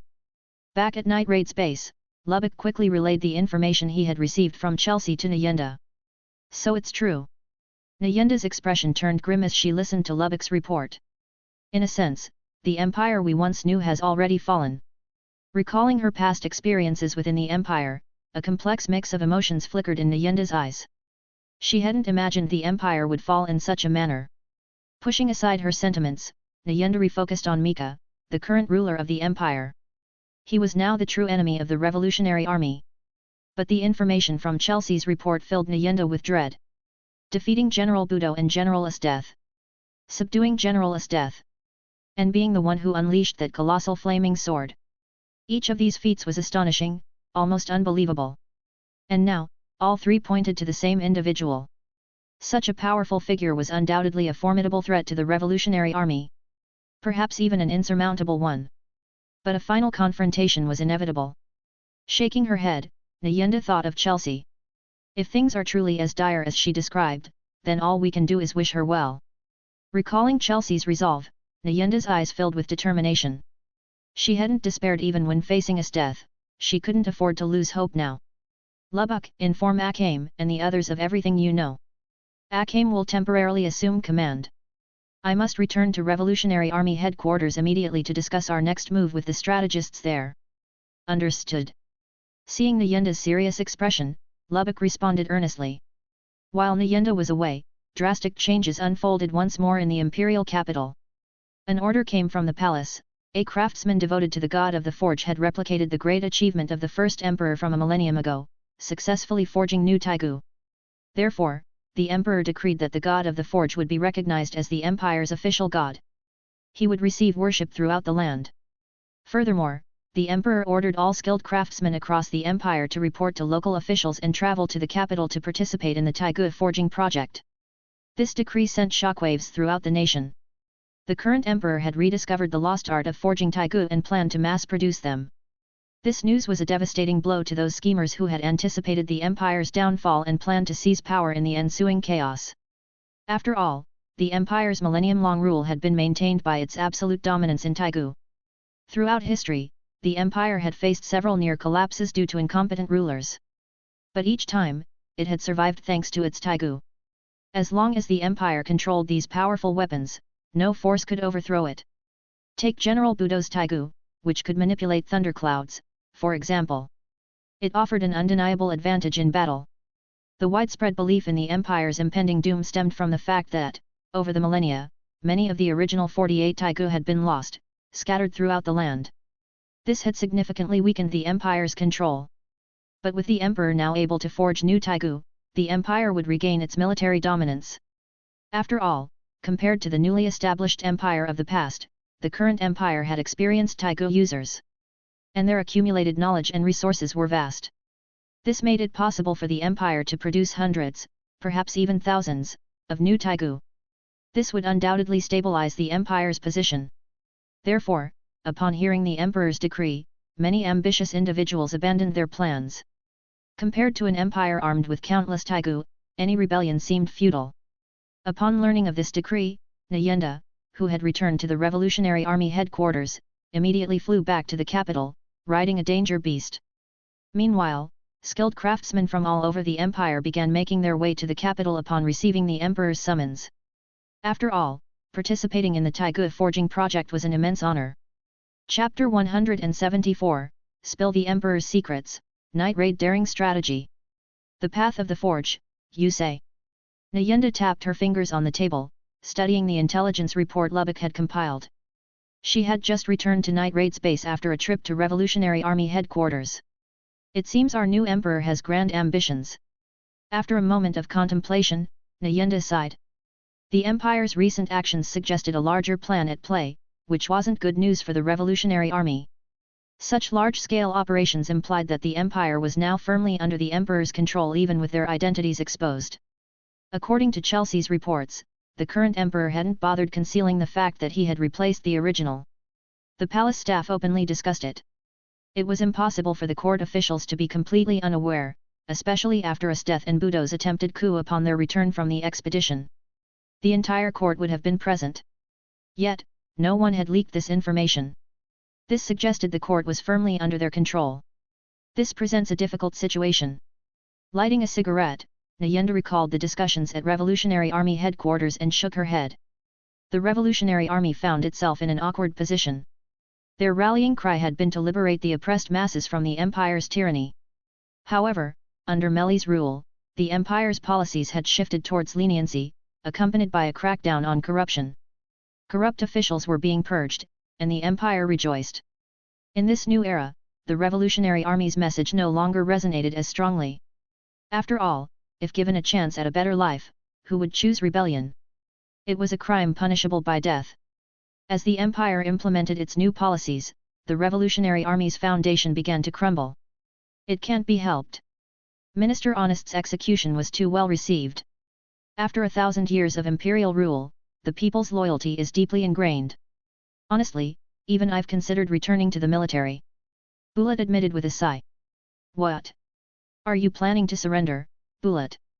Mine slammed her fist on the table, rising to her feet in outrage. Calm down, Mine. If Bullet truly intended to surrender, he wouldn't have voiced it aloud, Leon said calmly, resting her chin on her hand. He's simply illustrating the current sentiment among the common people. Leon understood Bullet's analogy perfectly. She had recently visited her old neighborhood in the slums and knew firsthand the prevailing attitude there. The slums now held Prime Minister Meli in high regard. And for good reason. Meli had initiated a comprehensive reform of the slums, not by expelling its residents, but by providing employment opportunities and addressing the root causes of poverty. Of course, this initiative targeted those willing to work. As for those who refused to work, expulsion would be a light punishment. Meli had plenty of methods for dealing with such individuals. Because of these reforms, the slums were transforming. Residents who had once lived in abject poverty were now accumulating savings. More importantly, they had hope for the future. Thinking of this, a smile touched Leon's lips. The people of the slums were precisely who she was fighting for. I understand. Realizing her outburst, Mine turned to Bullet, her face flushed with embarrassment. Sorry, Bullet. I overreacted. It's all right. I understand your passion, Bullet reassured her with a smile. But my analogy wasn't entirely a joke.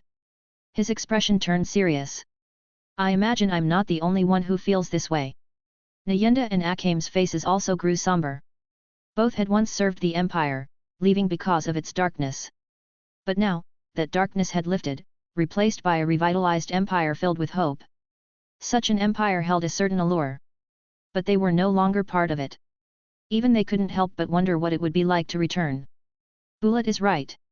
I've had similar thoughts. But that's all they are thoughts.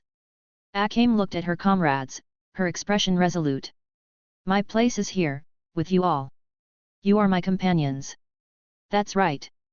Sheely chimed in with a smile. This is my home. I believe we all feel the same, Nyenda agreed with a nod. However, as we've discussed, the change in public sentiment within the Empire is undeniable. Nyenda sighed. With the Empire under Mika's control, he and his forces were now their enemies. Logically, this should be the time for an assassination unit like theirs to take action. But that would be difficult. The Revolutionary Army, unlike the Empire with its long history of indoctrination, lacked truly loyal assassins. Most of their leaders were skilled individuals who had joined the cause with various motivations. Take Night Raid, for example. Their mission was to eliminate corrupt officials and nobles who harmed the people. But ordering them to assassinate officials who were actively working to improve the lives of the citizens would undoubtedly lead to dissent within the ranks. Even Nyenda wouldn't accept such a contradictory order. Fortunately, the higher UPS understood this and hadn't issued any such directives.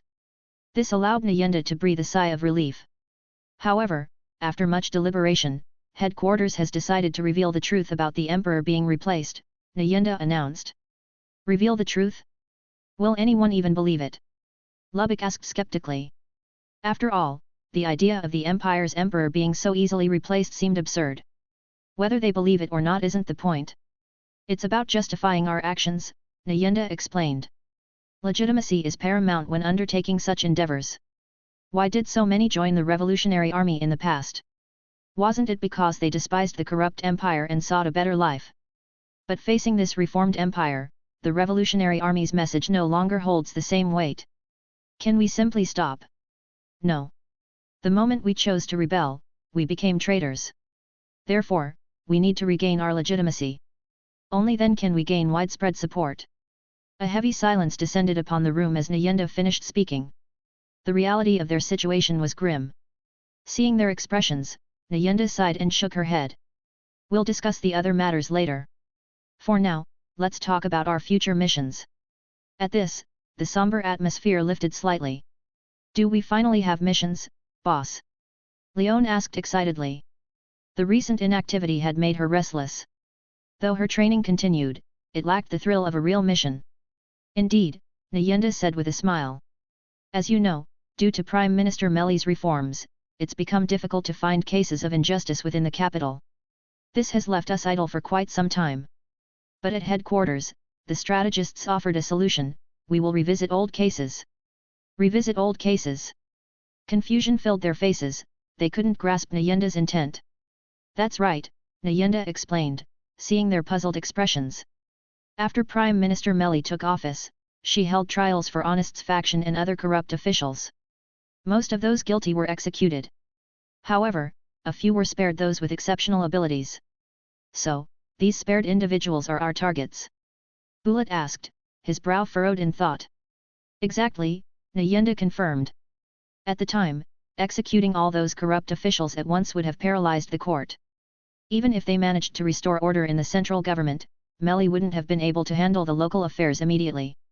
So, she compromised, offering those guilty officials a chance to survive if they proved their worth. Those who lacked the necessary skills were naturally eliminated. This was undoubtedly a brilliant tactic, ensuring their loyalty and allowing her to swiftly consolidate power. But it also gave those who deserved punishment a chance to live. Now that the empire is firmly under their control, these individuals must be a thorn in Meli's side. But she can't simply punish them without cause, it would undermine her authority and alienate her subordinates. Do you understand? Yes. Leon shouted, the others echoing her affirmation. They were all eager to eliminate those who had escaped justice. Leon, in particular, held Meli in high regard due to her efforts in the slums. Knowing that Meli had been forced to spare these criminals ignited her desire to act. She was eager to assist Meli in this matter. Excellent. Nyenda declared with a grin. While Prime Minister Meli might have given them a chance, we won't. We will reap their lives in the shadows. Yes.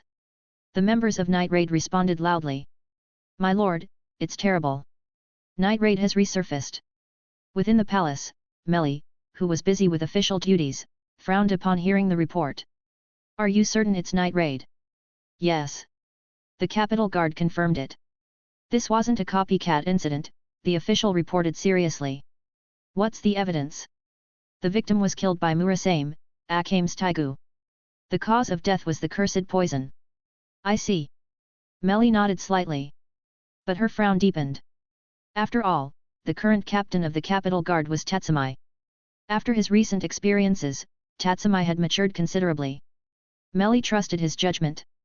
But it was precisely because of this trust that she was concerned. Not only did Night Raid hold Meli in high regard, but Meli herself also admired them, especially after learning more about their operations through Chelsea's dreams. She understood their principles, to eliminate only those guilty of heinous crimes. However, she had been focusing on purging corrupt officials recently. Her intelligence network kept a close watch on all government officials within the capital. And the results had been satisfactory. Night Raid had been forced into inactivity for quite some time. Yet, despite her efforts, they had found a weakness. This naturally angered Meli. Who was the victim?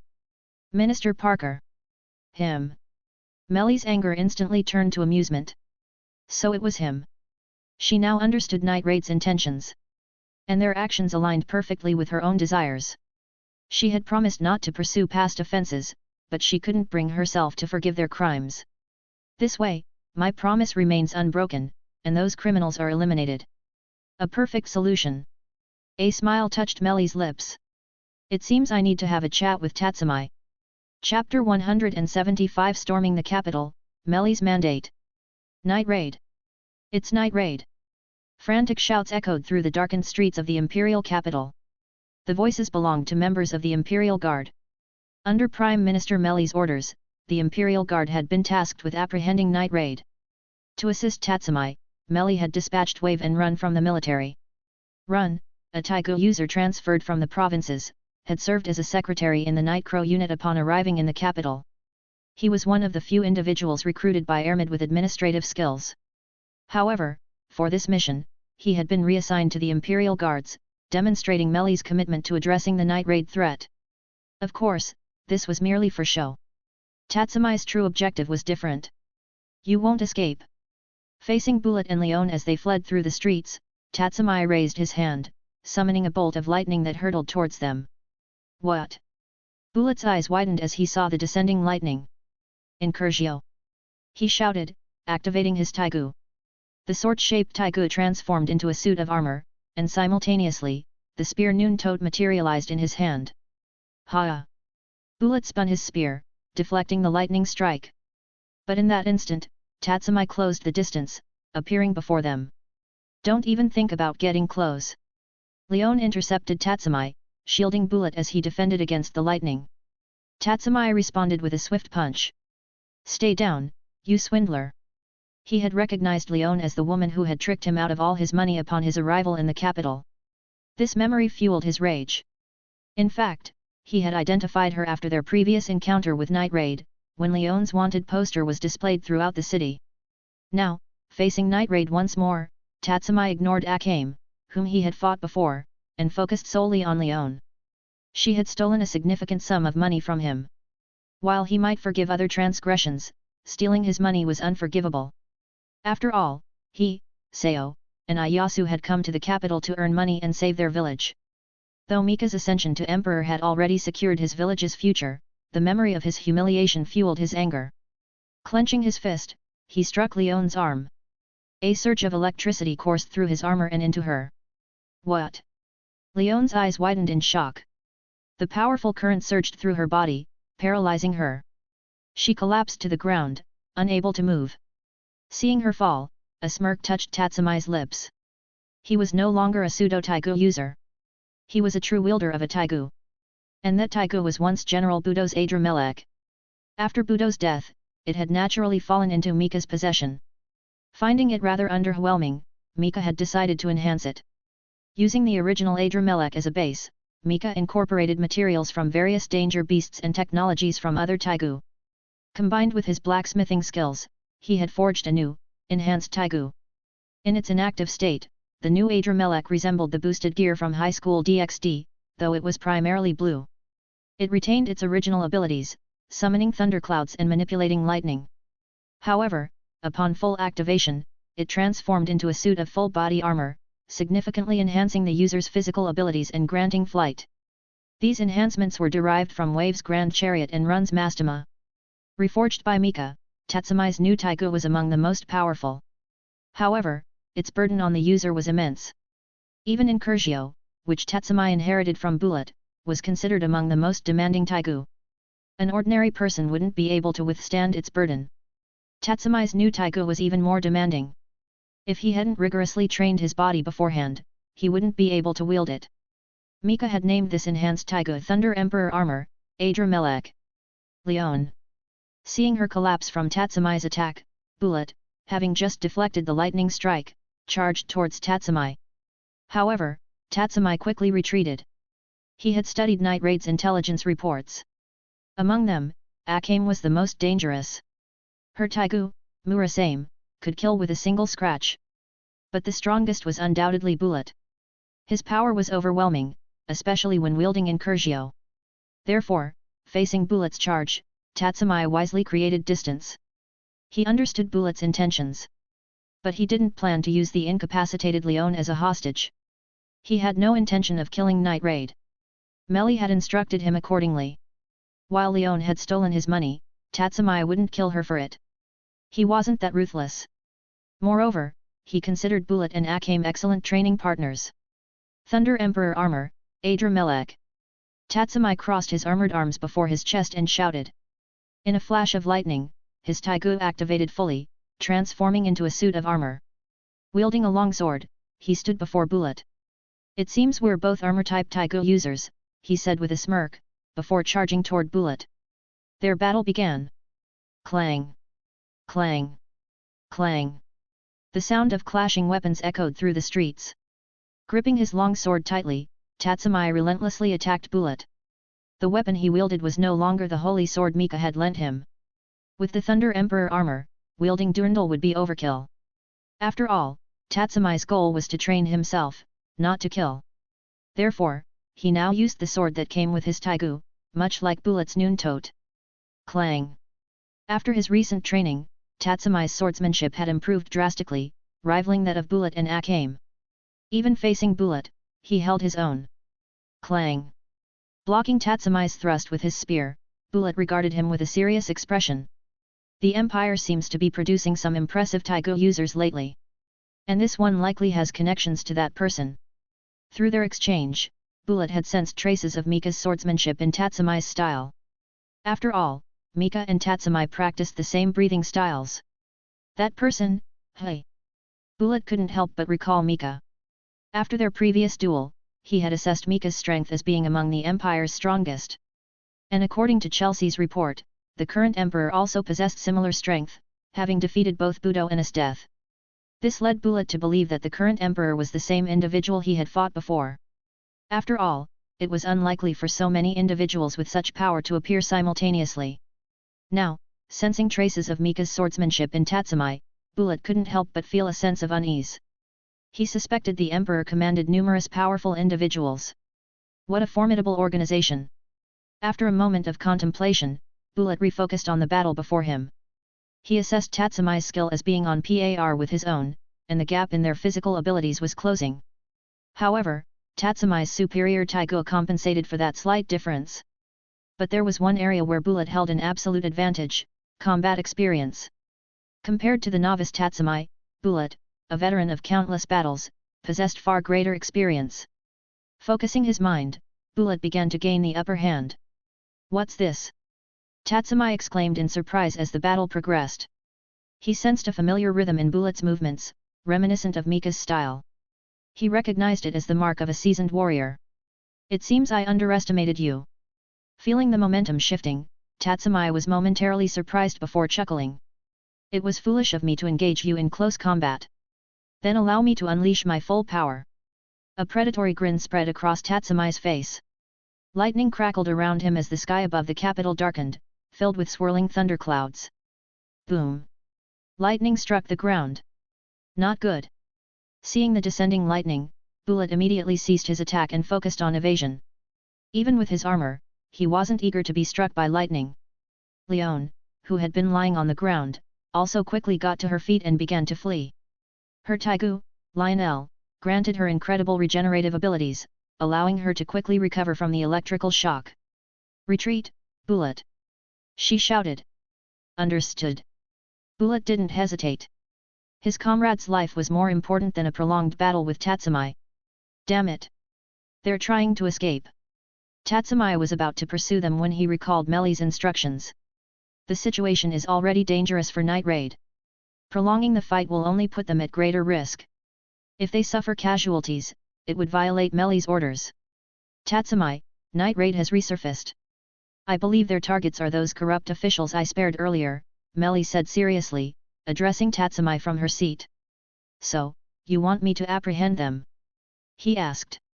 "No. I despise those corrupt officials as much as you do. But to maintain order, I gave them a chance. Now, I regret that decision." Meli's voice was calm, her expression unwavering. It was as if breaking her promise held no weight. Her resolve was absolute. Both she and Tatsumi knew the depths of depravity within the former capital. Those officials had countless lives on their hands. Meli couldn't bring herself to forgive them. "So, you want us to assist Night Raid in eliminating those officials?" Tatsumi asked, realizing her intent. A smile touched his lips. He felt no sympathy for those corrupt individuals and was pleased to be part of their downfall. Therefore, before sending those criminals to their graves, he wouldn't harm Night Raid. Everyone's back. After letting Buudo and Leone escape, Tatsumi, Wave, Run, and Sura regrouped. As Tigu users involved in the confrontation with Night Raid, they were all aware of the situation. Wave and Run had no objections. However, Sura appeared reluctant. Though Tatsumi's influence had softened her stance, she remained steadfast in her twisted sense of justice. She couldn't bring herself to cooperate with the evil Night Raid. But ultimately, Tatsumi's insistence on following orders swayed her. Alas, another civil official has fallen victim to Night Raid. "What a tragedy," Tatsumi said dramatically, addressing his companions. Seeing his unconvincing performance, the three couldn't help but chuckle. Undeterred, he continued, "Let's go report this to Prime Minister Meli and offer our apologies." Chapter 176 Imperial Consort Tigu users don't grow on trees. "Your Majesty, the current Imperial Guard Captain, Tatsumi, isn't fit for his position. We implore you to dismiss him." "Indeed. Since Prime Minister Meli tasked him with dealing with Night Raid, he hasn't achieved anything. Several officials have been assassinated under his watch. This is absurd. It makes one wonder if he's colluding with those assassins." The moment court began, Mika was bombarded with complaints about Tatsumi. The officials accused him of incompetence and even suggested he was in league with Night Raid. Hearing their accusations, Mika couldn't help but smile. He was well aware of Meli's plan. Turning to her, he asked, Meli, you entrusted this task to Tatsumi. What do you make of his lack of progress? All eyes in the court turned towards Meli. She smiled faintly and replied, Your Majesty, Tatsumi isn't incompetent. The enemy is simply formidable. Oh? And why is that? Mika asked, feigning curiosity. Night Raid has numerous targets. Based on our analysis, their objective is to eliminate those officials who held positions of power during Minister Honest's reign. These individuals are scattered throughout the capital, making it difficult to protect them individually. As everyone knows, Night Raid is an assassin group composed of Tigu users. Their combat strength is exceptional, non-Tigu users are no match for them. Even with the reinforcements I've provided, the Imperial Guard has only 4 Tigu users. Dividing our forces to protect so many individuals would leave us vulnerable. We risk being defeated piecemeal, and if they manage to steal our Tigu, the situation will only worsen. That is why we haven't achieved any significant results. After listening to Meli's explanation, the officials pondered her words, then shook their heads. Even if they put themselves in Tatsumi's position, they wouldn't know how to handle the situation. An assassin group composed of powerful individuals was a formidable threat. That was why Night Raid had been able to operate within the capital for so long without being captured. Unless they willingly surrendered, there was little chance of apprehending them. But we can't simply allow them to run rampant throughout the capital. If this continues, the Empire's authority will be undermined. Can't we deploy more Tigu users? The officials who had once served under Honest were understandably concerned for their safety. They urged the Empire to take more decisive action. Deploy more Tigu users? Do you think I haven't considered that? Meli glared at the speaker, who quickly recoiled in fear. If I had enough manpower, I would have already deployed them. Do you truly believe I'm intentionally putting you in harm's way? So, that's what you think? Meli's voice was laced with chilling disdain. And no, we wouldn't. The officials who had voiced their complaints immediately prostrated themselves, begging for forgiveness. They were already clinging precariously to life. Angering Meli would be a death sentence. Glancing at them coldly, Meli continued, of the original 48 imperial arms, over half have been lost or scattered throughout the land over the past millennium. Some are held by powerful families who, though unable to use them, refuse to relinquish them. And the Tigu users who once served the Empire perished in the recent conflicts. We have the weapons, but lack the wielders. Where am I supposed to find more Tigu users for you? The hall fell silent, they were stunned by Meli's words. The 2 conflicts she referred to were Mika and Ermid's suppression of General Buudo and Esteth's forces, and Esteth's subsequent elimination of Minister Honest's remaining loyalists. While the latter was a relatively minor affair, the former was a sensitive topic. Seeing their silence, Meli pressed her advantage. General Estth is currently leading her troops to quell unrest in the borderlands. Who do you propose we send to deal with Night Raid? The Grand General? Or perhaps His Majesty himself? After their recent clash with General Buudo, the court officials believed the Empire's strongest were Estth, Ermid, and Mika. Clearly, the current situation didn't warrant the direct involvement of the Grand General or the Emperor. Meli's words were a calculated jab, a subtle reminder of their powerlessness. As expected, the officials who had complained earlier prostrated themselves once more, retracting their demands. Ermid, standing beside Meli, remained impassive. Mika, however, played the role of peacemaker, waving dismissively and feigning indifference. So, is there no way to deal with Night Raid? He asked loudly. There is a method, Your Majesty, but it requires a certain sacrifice from these officials, Meli replied calmly. Oh? What kind of sacrifice? Mika continued to play his part. Meli smiled. As I mentioned earlier, the difficulty in dealing with Night Raid stems from the fact that these officials are scattered throughout the capital. Therefore, the most effective solution is to gather them in a single location for centralized protection. Excellent. I agree. One official immediately shouted. However, Meli continued, this requires you to temporarily relinquish your official duties. If you are under our protection, you won't be able to move freely. Protecting a single individual wouldn't be an issue, as their duties could be temporarily handled by others. But with so many of you, such an arrangement would disrupt the court's operations. Therefore, you must entrust your responsibilities to others for the time being. What? The prospect of relinquishing their positions filled them with panic. If not for their greed for power, they wouldn't risk their lives serving in the court. The thought of losing their positions sparked resistance. But Mika wouldn't give them the opportunity to refuse. It's a small price to pay. Your positions are insignificant. As long as you are capable, you can regain your status at any time. Therefore, prioritize your safety and seek our protection. Mika said with a smile. At Night Raid's headquarters, a meeting was underway. So, it seems we're all thinking alike, Nayenda said, lighting a cigarette with a knowing smile, after hearing Akame and Bulet's report. So you also think that way, boss? Akame asked, a smile touching her lips. Indeed. It seems Prime Minister Meli shares our objective, to eliminate those criminals. Night Raid had carried out over a dozen assassinations recently, each successful. This had initially seemed impossible, especially after their first encounter with the Imperial Guard's 4 Tigu users, which had forced them to reconsider their approach. Bulet's report, in particular, had been alarming. General Buudo's former Tigu had reappeared, enhanced and modified. This was an unexpected development. If Prime Minister Meli shares our goals, then our future operations should be much smoother, Mine said cheerfully. The recent tacit cooperation with the Imperial Guard had been incredibly convenient. Whenever she was cornered, a path to escape miraculously appeared. She couldn't help but wonder if things would always be this easy. Don't get complacent, Mine, Nayenda warned sternly. While we currently have an unspoken understanding with the Imperial Guard, we don't know how long it will last. If they decide to eliminate us, you'll be in danger. Therefore, always remain vigilant. Understood, Mine replied meekly, realizing her mistake. Boss, do you think this will continue? I doubt it, Nayenda replied after a moment of thought.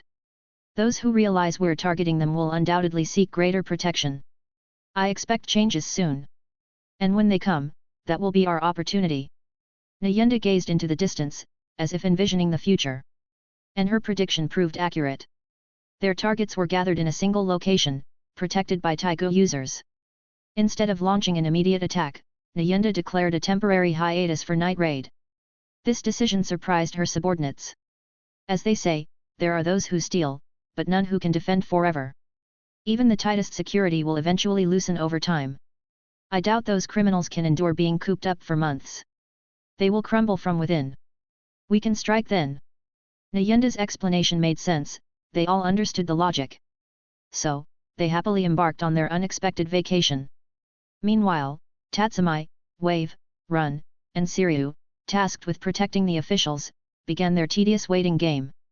Cunning, aren't they, Night Raid? As expected of General Nayenda, once a shining star of the Empire, Mika chuckled, reading the report in his study. I imagine Night Raid is enjoying their vacation. A careless remark can sometimes reveal hidden truths. Chelsea, overhearing Mika's comment, asked curiously, Your Majesty seems quite knowledgeable about Night Raid. Naturally, Mika replied smoothly. In fact, Meli and I are quite fond of the Revolutionary Army and Night Raid. In a sense, we share similar ideals. As I mentioned before, my name is Mika. We once considered joining the Revolutionary Army, but we decided to forge our own path. Therefore, we hold them in high regard. I see. Chelsea was secretly delighted by Mika's words. In her mind, both the Revolutionary Army and Mika fought for the people. Perhaps a peaceful resolution was possible. She knew that the Empire, now under Mika's rule, was the Revolutionary Army's greatest enemy. If this continued, a war was inevitable. And the Revolutionary Army might be the ones to fall. Therefore, she hoped for a peaceful outcome. Looking at Mika, Chelsea began to contemplate how to influence him. If Your Majesty holds the Revolutionary Army and Night Raid in such high regard, why not offer them amnesty? That way, their talented individuals could serve Your Majesty. In this moment, Chelsea forgot that the Revolutionary Army was her superior.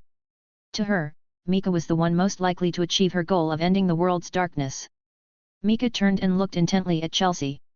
It seems we share similar thoughts, he said with a smile. He understood Chelsea's intentions, which amused him. He had been teasing her relentlessly. As emperor, he couldn't simply abandon his duties and gallivant around. His days were filled with cultivation and state affairs. Teasing Chelsea was one of his few sources of amusement. The thought of Chelsea, trapped in her Alice disguise, forced to perform acts that would mortify her true self, filled him with delight. And now, he had a new idea. Alice, it seems you truly understand my intentions. Excellent. You've earned my favor.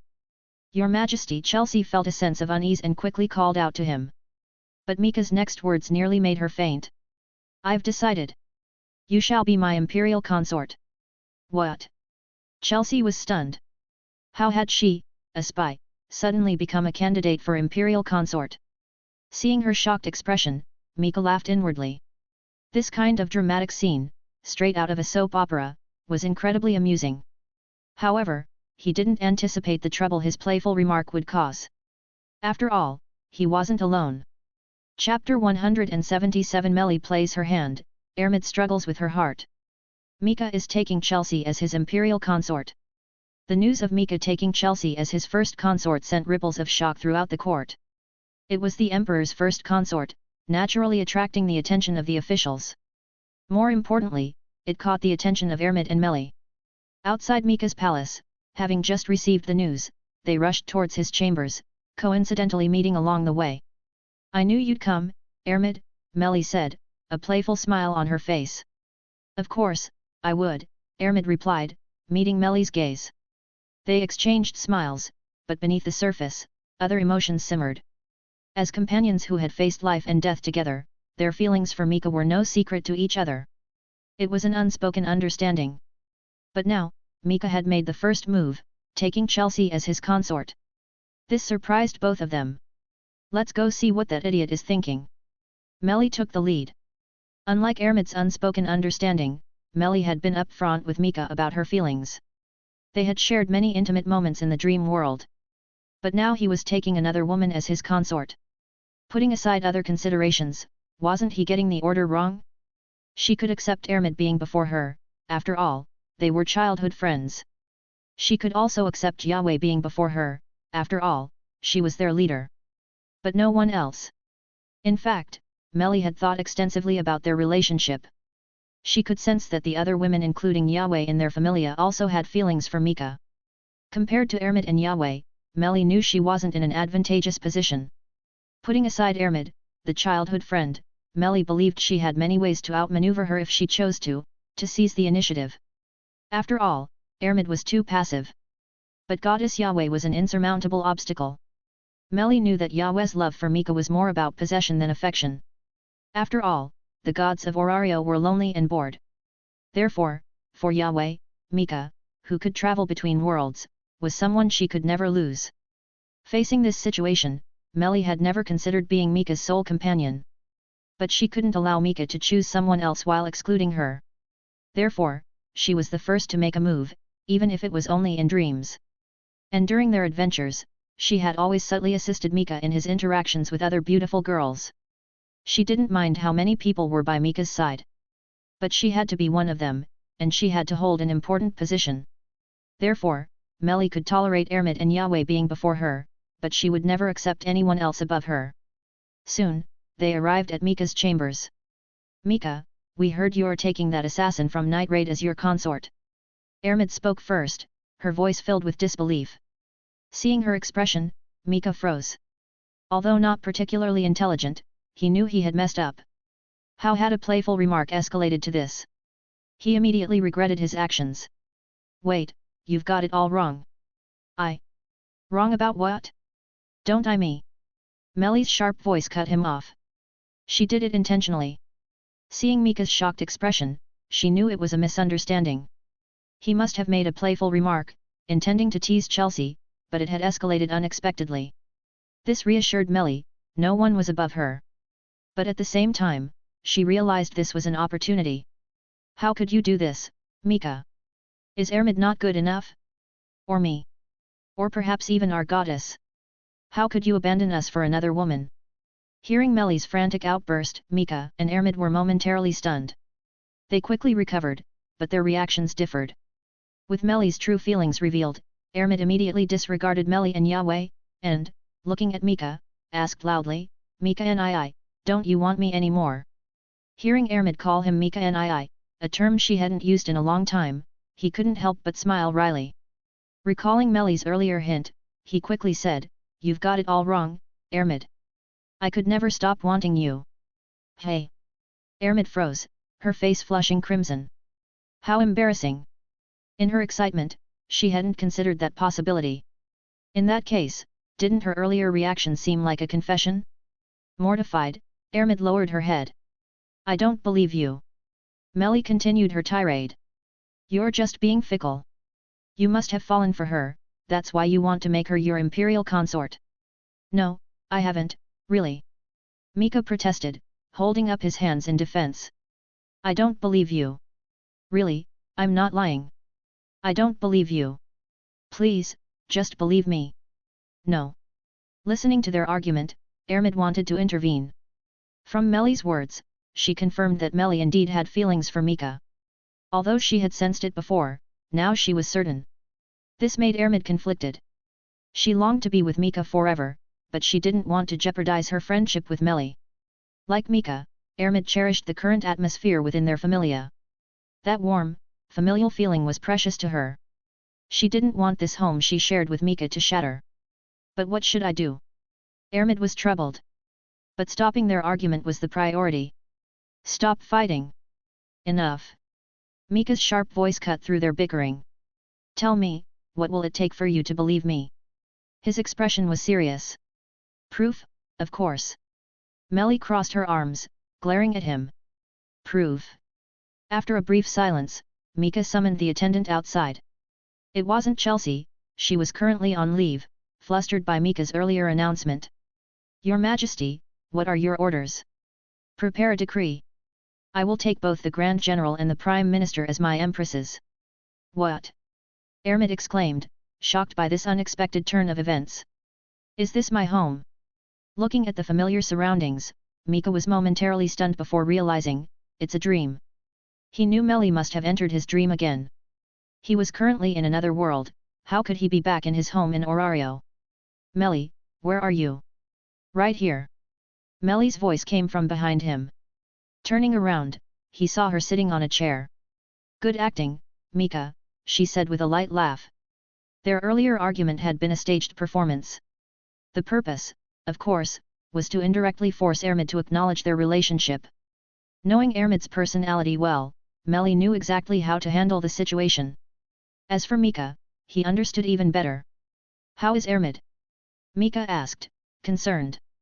She's embarrassed, Melly replied, her smile widening. Once she calms down and thinks things through, she probably won't object anymore. So, your plan has succeeded. Suppressing a smile, Mika feigned indifference. What does that have to do with me? Isn't this all you're doing? Humph, don't play coy, Melly scoffed, standing up and approaching him. She wrapped her arms around his neck and whispered in his ear, since you're pushing the responsibility onto me, you better listen to me now. With that, she leaned in closer. Waking up from his dream, Mika stared blankly at the ceiling, motionless. Your Majesty, are you awake? Hearing the familiar voice from the window, Mika looked up.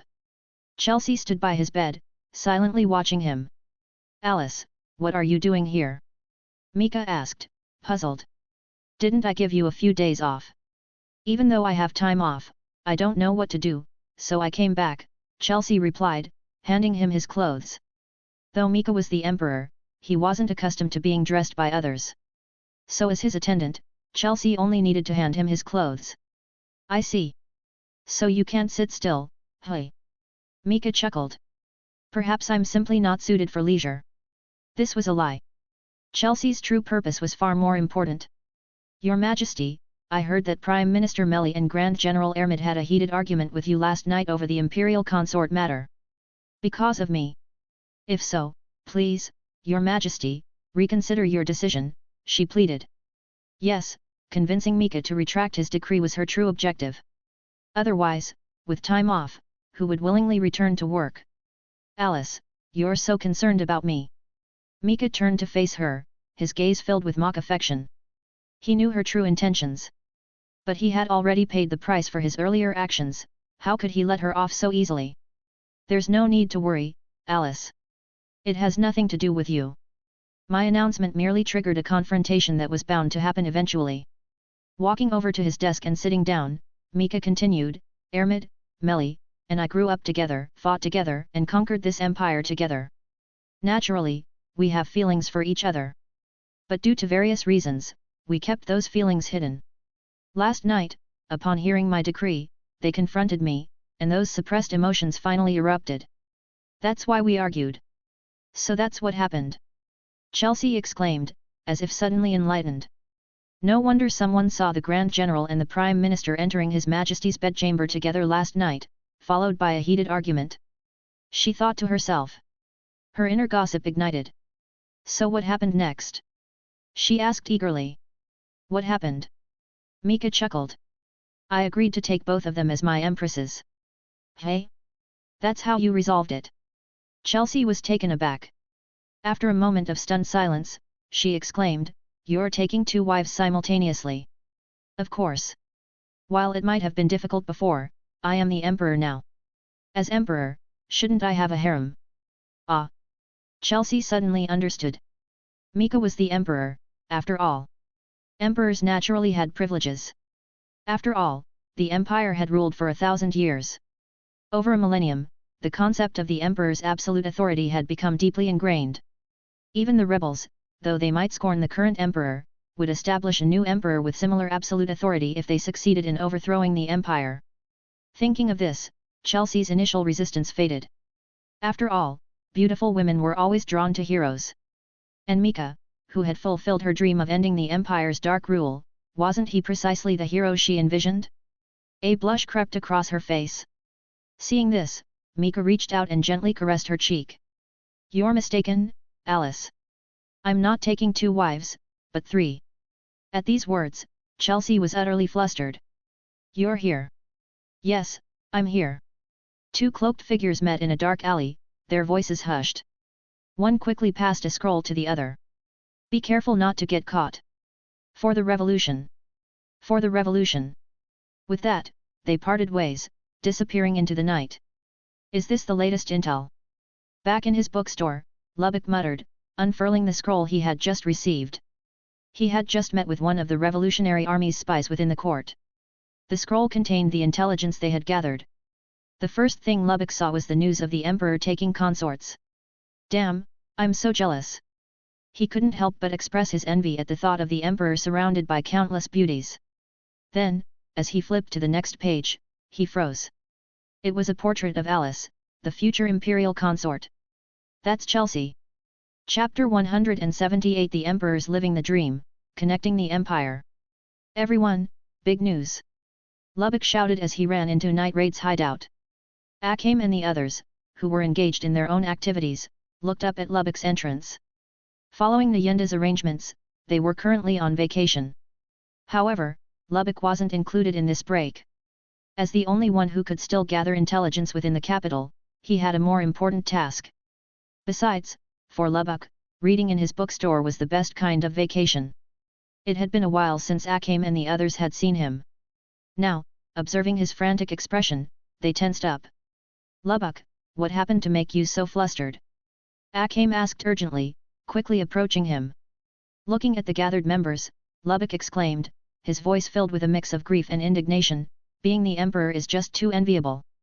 Hey! Confusion filled Night Raid's hideout.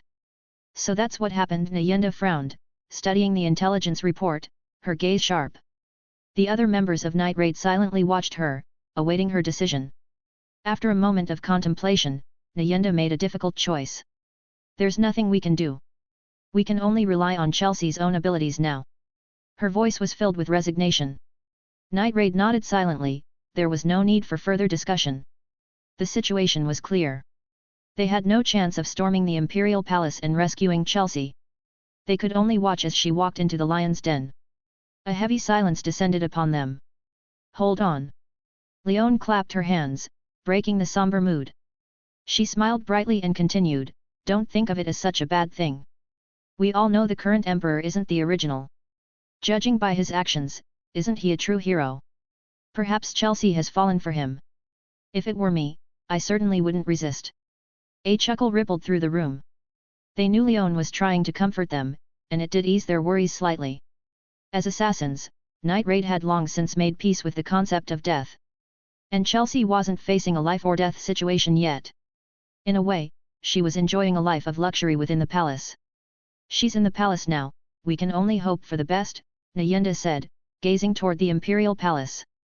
Within the palace, Mika was observing Night Raid's reactions through a familiar stationed at their base. He had deliberately leaked the news of Chelsea becoming his consort. A smirk touched his lips as he watched their expressions. How amusing! My little scheme worked perfectly. With Melly's abilities, no spy could operate undetected under their noses. Those without value had been eliminated, and the remaining spies were under their control. Through these spies, Mika could leak any information he desired. As Mika chuckled, familiar footsteps approached. Looking up, he saw Melly and Ermid entering his chambers. Well, Ermid, have you thought it through? Ermid blushed at his teasing. After Mika declared he would take both of them as empresses, Ermid, flustered and overwhelmed, had fled the scene. Therefore, the decree hadn't been issued yet. Now, after a few days of reflection, Mika couldn't resist teasing her again. As expected, she reacted just as he'd anticipated. We'll discuss that later. We have important news, Ermid said, quickly composing herself. Seeing their serious expressions, Mika stopped his teasing and turned his attention to them. What news? According to reports from the front lines, General Estth has completely conquered the northern tribes, taking full control of their territories, Ermid announced, her voice filled with excitement. So soon? After a brief moment of surprise, Mika understood the reason. For the Empire, located in the Central Plains, the reason they never annexed the surrounding tribes was their distance and lack of valuable resources. The Empire simply didn't consider them worth the effort. Mika understood their reasoning. It was a common occurrence throughout history, distance and communication were significant obstacles. Often, the court couldn't even effectively manage nearby regions, let alone distant territories. Therefore, despite Esteth's repeated conquests of these tribes, the Empire had never bothered incorporating their lands. But this time, Estth had acted on Mika's orders. As for why? He turned to Melly. How are things on your end? Everything is ready. Thanks to Dr. Stylish's research, the designs for both the trains and the telegraph are complete and ready for implementation, Melly replied proudly. Mika nodded in satisfaction. In his view, someone with Dr. Stylish's research talents should be focused on cutting-edge technology. It would be a waste of his abilities otherwise. Excellent. Now, we'll connect the northern territories with the capital using trains and telegraphs, solidifying our long-term control. In the future, wherever the Empire reaches, these connections will follow. Only this way can true, lasting rule be achieved. By the way, how is the path of the forge progressing? After discussing the northern expedition, Mika turned his attention to the development of the path of the forge. He placed great importance on this initiative. His reason for becoming emperor was to establish a strong foundation for the Yahweh familia in this world, enhancing countless craftsmen capable of forging Tigu and even surpassing them. His ultimate goal was to create divine artifacts. This was his grand plan for this world, though it was a long-term objective. For now, establishing the path of the forge was his priority. The church's development is proceeding smoothly, Melly reported. Branches of the path of the forge have been established in every county and are expanding further. Following our plan, the church is recruiting young boys and girls, teaching them martial arts and forging techniques. Those who excel in both are sent to the capital for further training, and after a second selection process, they are granted Falna. Those who receive Falna must then embark on journeys to gain experience and increase their base stats, returning only after achieving a great feat and leveling up. Currently, the plan is focused on training youths in each county. Further progress will take time. Excellent, Mika nodded. How about those growth elixirs we designed? He turned to Ermid. These elixirs were designed to update Falna without requiring divine blood. Unlike other worlds, this world would eventually have a large number of people needing such elixirs. They couldn't be expected to return to headquarters every time they needed an update. Therefore, Mika and Gabriel had designed these elixirs for future familia members. This way, Gabriel only needed to focus on level-up ceremonies. They're ready, Ermid replied with a smile. This task had been entrusted to her, and she had completed it flawlessly. Mika nodded in satisfaction. As long as the path of the forge continued its smooth development, the Empire would have a steady stream of talented individuals from all over the country. He didn't intend to force those selected into forging. Being chosen meant they were companions, and Mika respected their choices. His role was to guide them toward appreciating the art of forging. If they chose different paths in the future, he would support them. After all, the Yahweh Familia was destined to rule this world. Their need for talented individuals was immense. Excellent. Seeing everything progressing smoothly, Mika turned his attention back to Ermid. Now that official matters are settled, let's discuss something personal. Personal. Ermid's earlier smile vanished, replaced by a blush as she lowered her head. What personal matters? She feigned ignorance, unable to face the implications. Mika chuckled. Our engagement, of course. Unless you're unwilling. I'm not unwilling, I just need more time to think about it, she mumbled softly. Mika frowned, he didn't want to let this opportunity slip away. He approached her and pulled her into a gentle embrace. If you need more time, then I'll just have to. No. Ermid interrupted him, clinging tightly to his clothes. I agree. She exclaimed, her voice filled with emotion. Seeing her finally agree, Mika's smile widened. He had waited a long time for this moment. After Ermid's agreement, Mika immediately issued an imperial decree. And the court erupted in chaos once more. Unlike the previous announcement of an imperial consort, this time the emperor was taking empresses, two of them. Moreover, those two were the prime minister and the grand general. Such a thing was unprecedented in the empire's 1,000-year history. Logically, the officials should have opposed such a decision. However, not only did they not object, but they even praised the emperor's wisdom. After all, the current head of the civil officials was Meli. How could she allow her subordinates to speak out against her? Meli knew that in Mika's heart, Ermid held the most important position. If there were only one empress, it would be Ermid, not her. Therefore, how could she allow her subordinates to speak ill of her? Thus, amidst universal praise, Mika's decree spread throughout the capital and the empire. The entire nation was in an uproar. Isn't this a bit too outrageous? Nyenda stared at the newspaper in disbelief. Beside her, Lubbock, who had brought the news, was utterly speechless. 2 empresses? And they're the Grand General and the Prime Minister? Who could accept this? Perhaps His Majesty is overly fond of women. Mine suggested. I doubt it, Leone countered, surprisingly analytical. Judging by their positions, both empresses are individuals the Emperor trusts deeply. They're likely close friends, perhaps even involved in a love triangle. That's why he's taking both of them as wives. That makes sense, Buudo agreed. But what about Chelsea?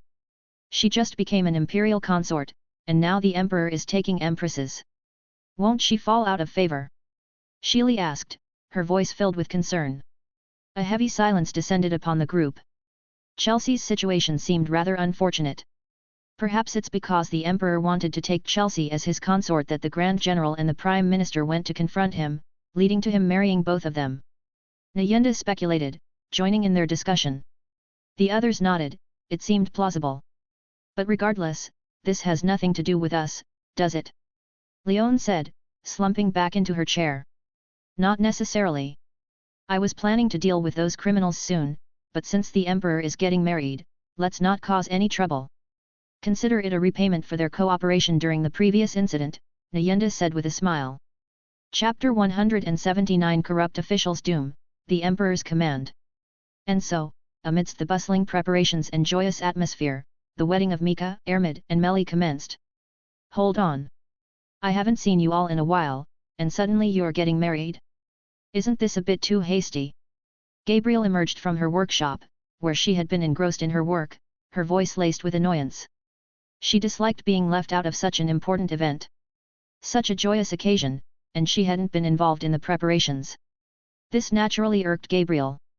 However, beneath her annoyance was a genuine sense of happiness for them. She was genuinely happy for Mika, Ermid and Meli. Although Yahweh also harbored affection for Mika, Gabriel, as a separate entity, didn't share the same possessive feelings. Therefore, she had no intention of interfering. This was also why Meli wanted to resolve this matter here and now. Well, it all happened rather suddenly. I didn't anticipate this either, Mika said with a chuckle. So, you want me to officiate the wedding? Gabriel asked, a playful grin spreading across her face as she transformed into her adult form, bathed in a brilliant white light. Of course. Mika replied with a sincere nod. Excellent. I'm honored to accept this task. With everything prepared, the wedding ceremony began. Following imperial tradition, Mika simultaneously married both Ermit and Meli, becoming the first emperor to take 2 empresses. After a series of elaborate rituals, the 3 were escorted to their bedchamber for the final, intimate part of the ceremony. Sitting on the bed, Mika, Ermit, and Meli held hands, their faces flushed. From now on, we'll always be together, Mika declared earnestly. Yes, Ermit and Meli replied softly. Looking at their blushing faces, Mika smiled. This must be what happiness feels like. After the wedding and its consummation, Mika realized his daily life hadn't changed much. Becoming empresses didn't mean Ermit and Meli relinquished their positions as Grand General and Prime Minister. The very next day, they returned to their respective duties. The typical post-wedding bliss of newlyweds was absent. After all, they were far too familiar with each other. Their relationship had merely lacked the official ceremony. As for spending sweet moments together, they had shared countless such moments before. As for post-coital discomfort, with Ermit, Orario's strongest healer, by their side, such concerns were irrelevant. Therefore, apart from having 2 more people in his bed each night, Mika felt little had changed. However, teasing Ermit with Meli every night had become a new source of amusement. Compared to Mika and Meli, who were quite experienced in such matters, especially in the dream world, Ermit was rather innocent. Thus, she often found herself the target of their playful teasing, prompting her to exclaim in exasperation, "How are you 2 so skilled at this?" At Night Raid's headquarters, a meeting was underway. "All right, everyone, it's time for us to act," Nyenda announced with a smile. At her words, the members of Night Raid perked up. Their long-awaited mission was finally about to begin. Although Nyenda had granted them a vacation, they continued to train diligently in preparation for this moment. "Lubbock, share the intelligence you've gathered," Nyenda said, turning to him. "Yes, boss." Lubbock stepped forward and addressed the group. After months of surveillance, the security at the protected estate outside the palace walls has become lax. To reassure those under his protection, Mika had housed them in an estate outside the palace walls, making it easier to provide assistance. Besides the lax outer security, those criminals inside have also grown restless. Life within the protected estate has become tedious. Some have even risked their safety, sneaking out at night to indulge in the capital's pleasures. Really? The security is that lax? Could it be a trap?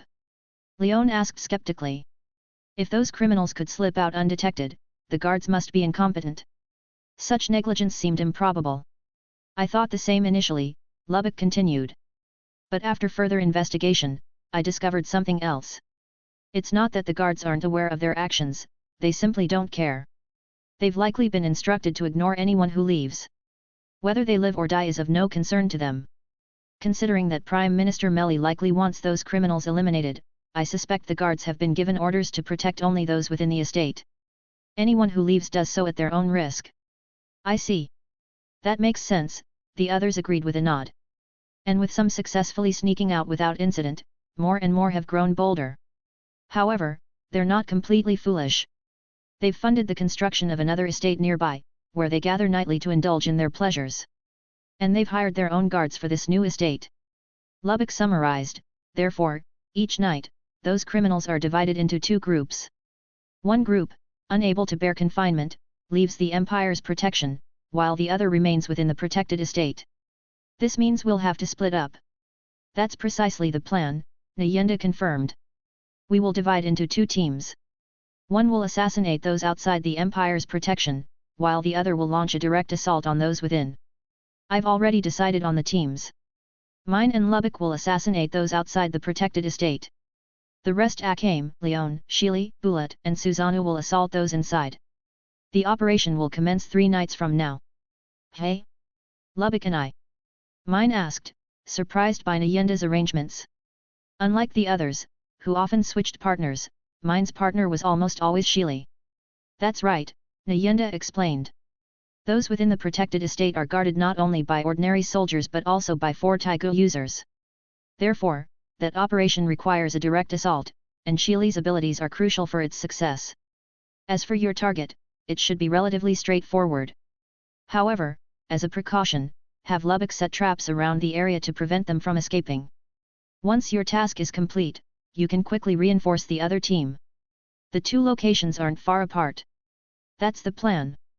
Understood, Mine nodded, accepting Nyenda's explanation. She always trusted Nyenda's judgment, her earlier question was merely out of curiosity. Any other questions? Nyenda asked, looking at the others. They remained silent. Excellent. Then begin your preparations. 3 nights from now, we strike. We must succeed. Yes. Night Raid responded in unison. 3 nights from now. Mika chuckled as he considered the intelligence report from Night Raid's base. He, too, wanted those criminals eliminated, but it couldn't be that easy. Summon the captain of the Capital Guard, Tatsumai. Yes, Your Majesty. An attendant quickly departed to relay Mika's command. Soon, Tatsumai arrived. Big brother, did you need something? He asked curiously. Indeed, Mika said with a smile. According to my intel, Night Raid will launch an attack against you in 3 days. 3 days? Instead of surprise, Tatsumai's face lit up with excitement. They're finally making their move. Night Raid had been quiet recently, leading Mika and the others to believe they had given up. While they had been training to pass the time, boredom had set in. Now that Night Raid was finally acting, Tatsumai was thrilled. Big brother, can we finally have some real action? Of course, Mika chuckled. And this time, I'll be joining the game. Life as emperor had become tedious, he relished the thought of a good fight. Under the cloak of a moonless night, Night Raid stealthily approached the protected estate, making their final preparations. Is everyone ready? Akame, the team leader for this operation, asked in a hushed tone. Ready. Came the whispered replies. Good. We'll wait for the signal. The signal she referred to was the sound of Mine's gunshot. According to Nyenda's plan, they needed to strike simultaneously to catch their targets off guard. Those bastards are disgusting. Mine muttered, observing the scene within the estate through her Tigu's scope. The corrupt officials were indulging in wine, women, and song. Shouldn't Prime Minister Meli do something about this? There's nothing she can do, Lubbock explained. Those women are their mistresses, legally acquired. And the food and wine were purchased with their own money. Even Meli can't fault them for that. Tisk. Mine clicked her tongue in annoyance. Then I'll send them to hell myself. With that, she aimed pumpkin at one of the officials within the courtyard and pulled the trigger. Bang! The target's head exploded in a shower of gore. Ah! Night Raid! It's Night Raid! Panic erupted within the estate as the officials witnessed the gruesome death. They scattered, fleeing toward the nearby protected compound. But Mine wouldn't give them a chance. Shot after shot rang out, each bullet finding its mark. Despite her barrage, some officials managed to escape the courtyard, only to be stopped by a network of nearly invisible threads blocking their path. Though there were gaps in the web, they had no time to navigate them. Death was closing in. Soon, the gunshots ceased. All that remained were corpses. From atop a distant building, Mine lowered her Tigu, satisfied. Excellent. Now to reinforce Akame and the others, Lubbock said with a grin. Hurry! Hurry! Hurry! Akame shouted, leading the charge toward the protected compound. Its proximity to the city walls meant they had to act swiftly. They couldn't afford a prolonged battle. Therefore, they pushed themselves to their limits. Bullet and Susanoo led the charge. Facing their overwhelming power, the guards were no match. They were easily dispatched. Soon, the 5 members of Night Raid reached the compound's gates. Just then, Tatsumai and his group emerged. You're finally here, Night Raid! Tatsumai shouted excitedly. Night Raid, prepared for this confrontation, immediately charged. In an instant, the 8 combatants clashed. Tatsumai faced Bullet once more. Susanoo engaged Wave. Sheely confronted Siryu. Leon targeted Run. Akame's task was to eliminate their targets while the others kept the enemy Tigu users occupied. Once their objectives were complete, they would retreat immediately. Without hesitation, Akame swiftly entered the compound. But the next moment, a figure wielding a katana slashed at her. Akame's eyes widened in shock as she recognized her attacker. Kurom. Chapter 180 The Final Duel, Night Raid Under Fire. Clang. Kurom. Akame's heart pounded as she felt the force transmitted through her blade and recognized the familiar figure before her. Yes, it's me, sister. Kurom grinned maniacally, pressing her attack with Yutsufuza, her Tigu. The two sisters, once separated by opposing sides, now faced each other in a deadly confrontation. Kurom, her health restored and strength enhanced, was finally ready to unleash her full power against her elder sister. Clang! Their blades clashed again, and they separated. Akame's heart sank as she gazed at her grinning sister. We've been tricked. Seeing Kurom standing before her, Akame knew their operation wouldn't go as planned. In a high-stakes battle like this, even the slightest misstep could be fatal. Concern for her comrades filled her eyes. Kurom, have you been waiting for us? Why would I tell an imperial traitor like you? Kurom taunted. She hadn't forgotten the emperor's instructions to keep certain matters secret. Then let's settle this here and now. To protect her comrades, Akame knew she had to defeat her sister quickly and eliminate the criminals within the compound. She had long since prepared herself for the possibility of killing her sister, who now served the empire. You likely feel the same, she thought, gazing at Kurom. Of course. Kurom shouted, and a wave of killing intent washed over them. The next moment, they clashed. Arg! Tatsumai roared as lightning rained down from the sky, summoned by his Tigu. He was simultaneously battling Bullet, forcing the others to divide their attention between fighting him and dodging the lightning strikes. Damn, this guy is relentless. And he's gotten so much stronger. Compared to last time, his power has increased dramatically. Bullet struggled to maintain his footing in the close-quarters combat, each clash sending jolts of electricity through his body. He knew he was being electrocuted, but Incurgio protected him from being incapacitated. However, as the fight continued, his body began to weaken, the cumulative effect of the electric shocks taking their toll. Damn it! I can't fall here. With sheer willpower, Bullet held his ground against Tatsumai's relentless assault. Meanwhile, Susanoo, who had initially been overwhelming wave, was forced to ease his attacks under the barrage of Tatsumai's lightning. He wasn't at full strength, his combat abilities limited. While Bullet and Susanoo were still holding their own, Leon and Shili were struggling. Shili, who had initially been evenly matched with Siryu and her biological type Tigu, Hike Tonkires, Koro, was now at a disadvantage due to the constant lightning strikes. As for Leon and Run, neither could gain the upper hand. One in the air, the other on the ground, they were locked in a stalemate. If not for Tatsumai's lightning assisting Run, they could have fought indefinitely. Although the situation was unfavorable for Night Raid, they were still holding on. Their main concern was Akame. She had entered the compound and hadn't emerged. Clearly, her mission wasn't going smoothly. If this continued, and reinforcements from the palace arrived, they would be trapped. Just then, a flash of light streaked across the night sky, hurtling toward the courtyard.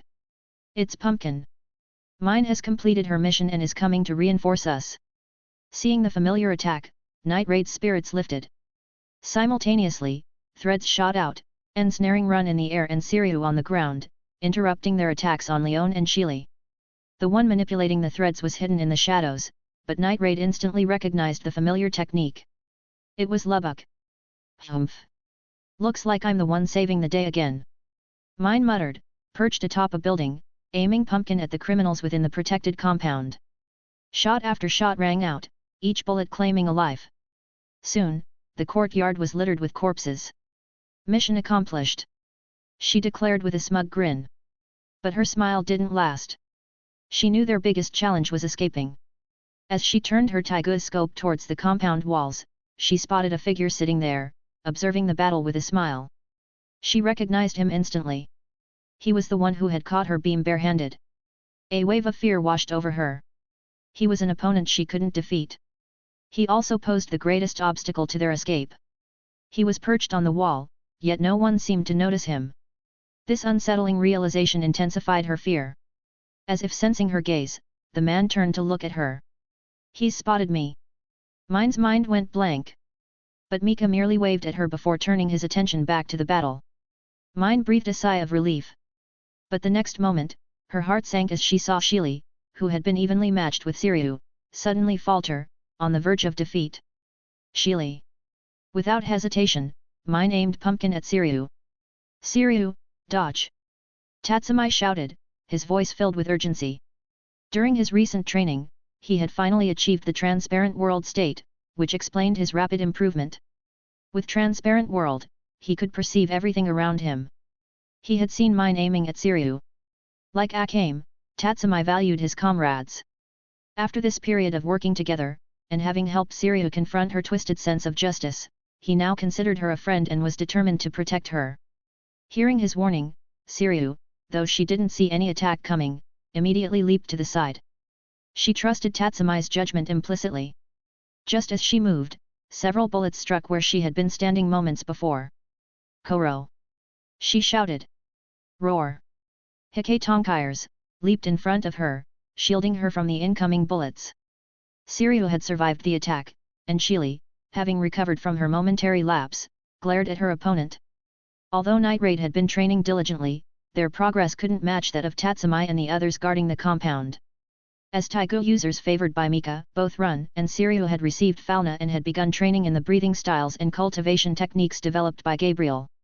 All of this had led to a dramatic increase in their strength. Their rate of improvement far surpassed that of Night Raid. While Night Raid had anticipated gaining an advantage by exploiting the time it took for Tatsumi and the others to adapt to their new powers, that gap had already been closed. This explained why they were struggling to achieve victory. It also explained Shili's sudden disadvantage. She had been fighting Koro, with Siryu providing ranged support.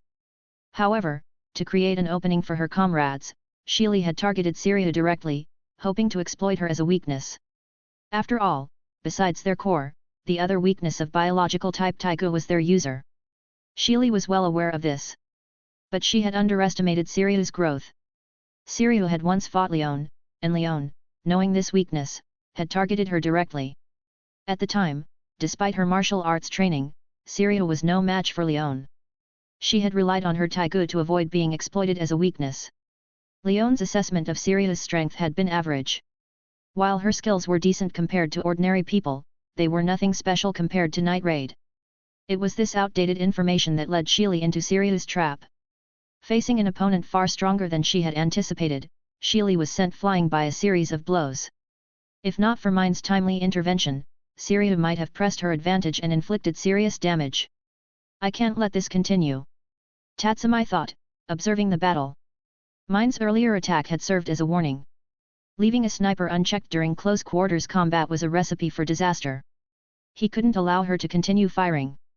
With newfound resolve, Tatsumi pushed past his limits. He had already been fighting at full strength, but now he needed even more power. As he pushed his body further, the thunderclouds in the sky intensified, expanding their coverage.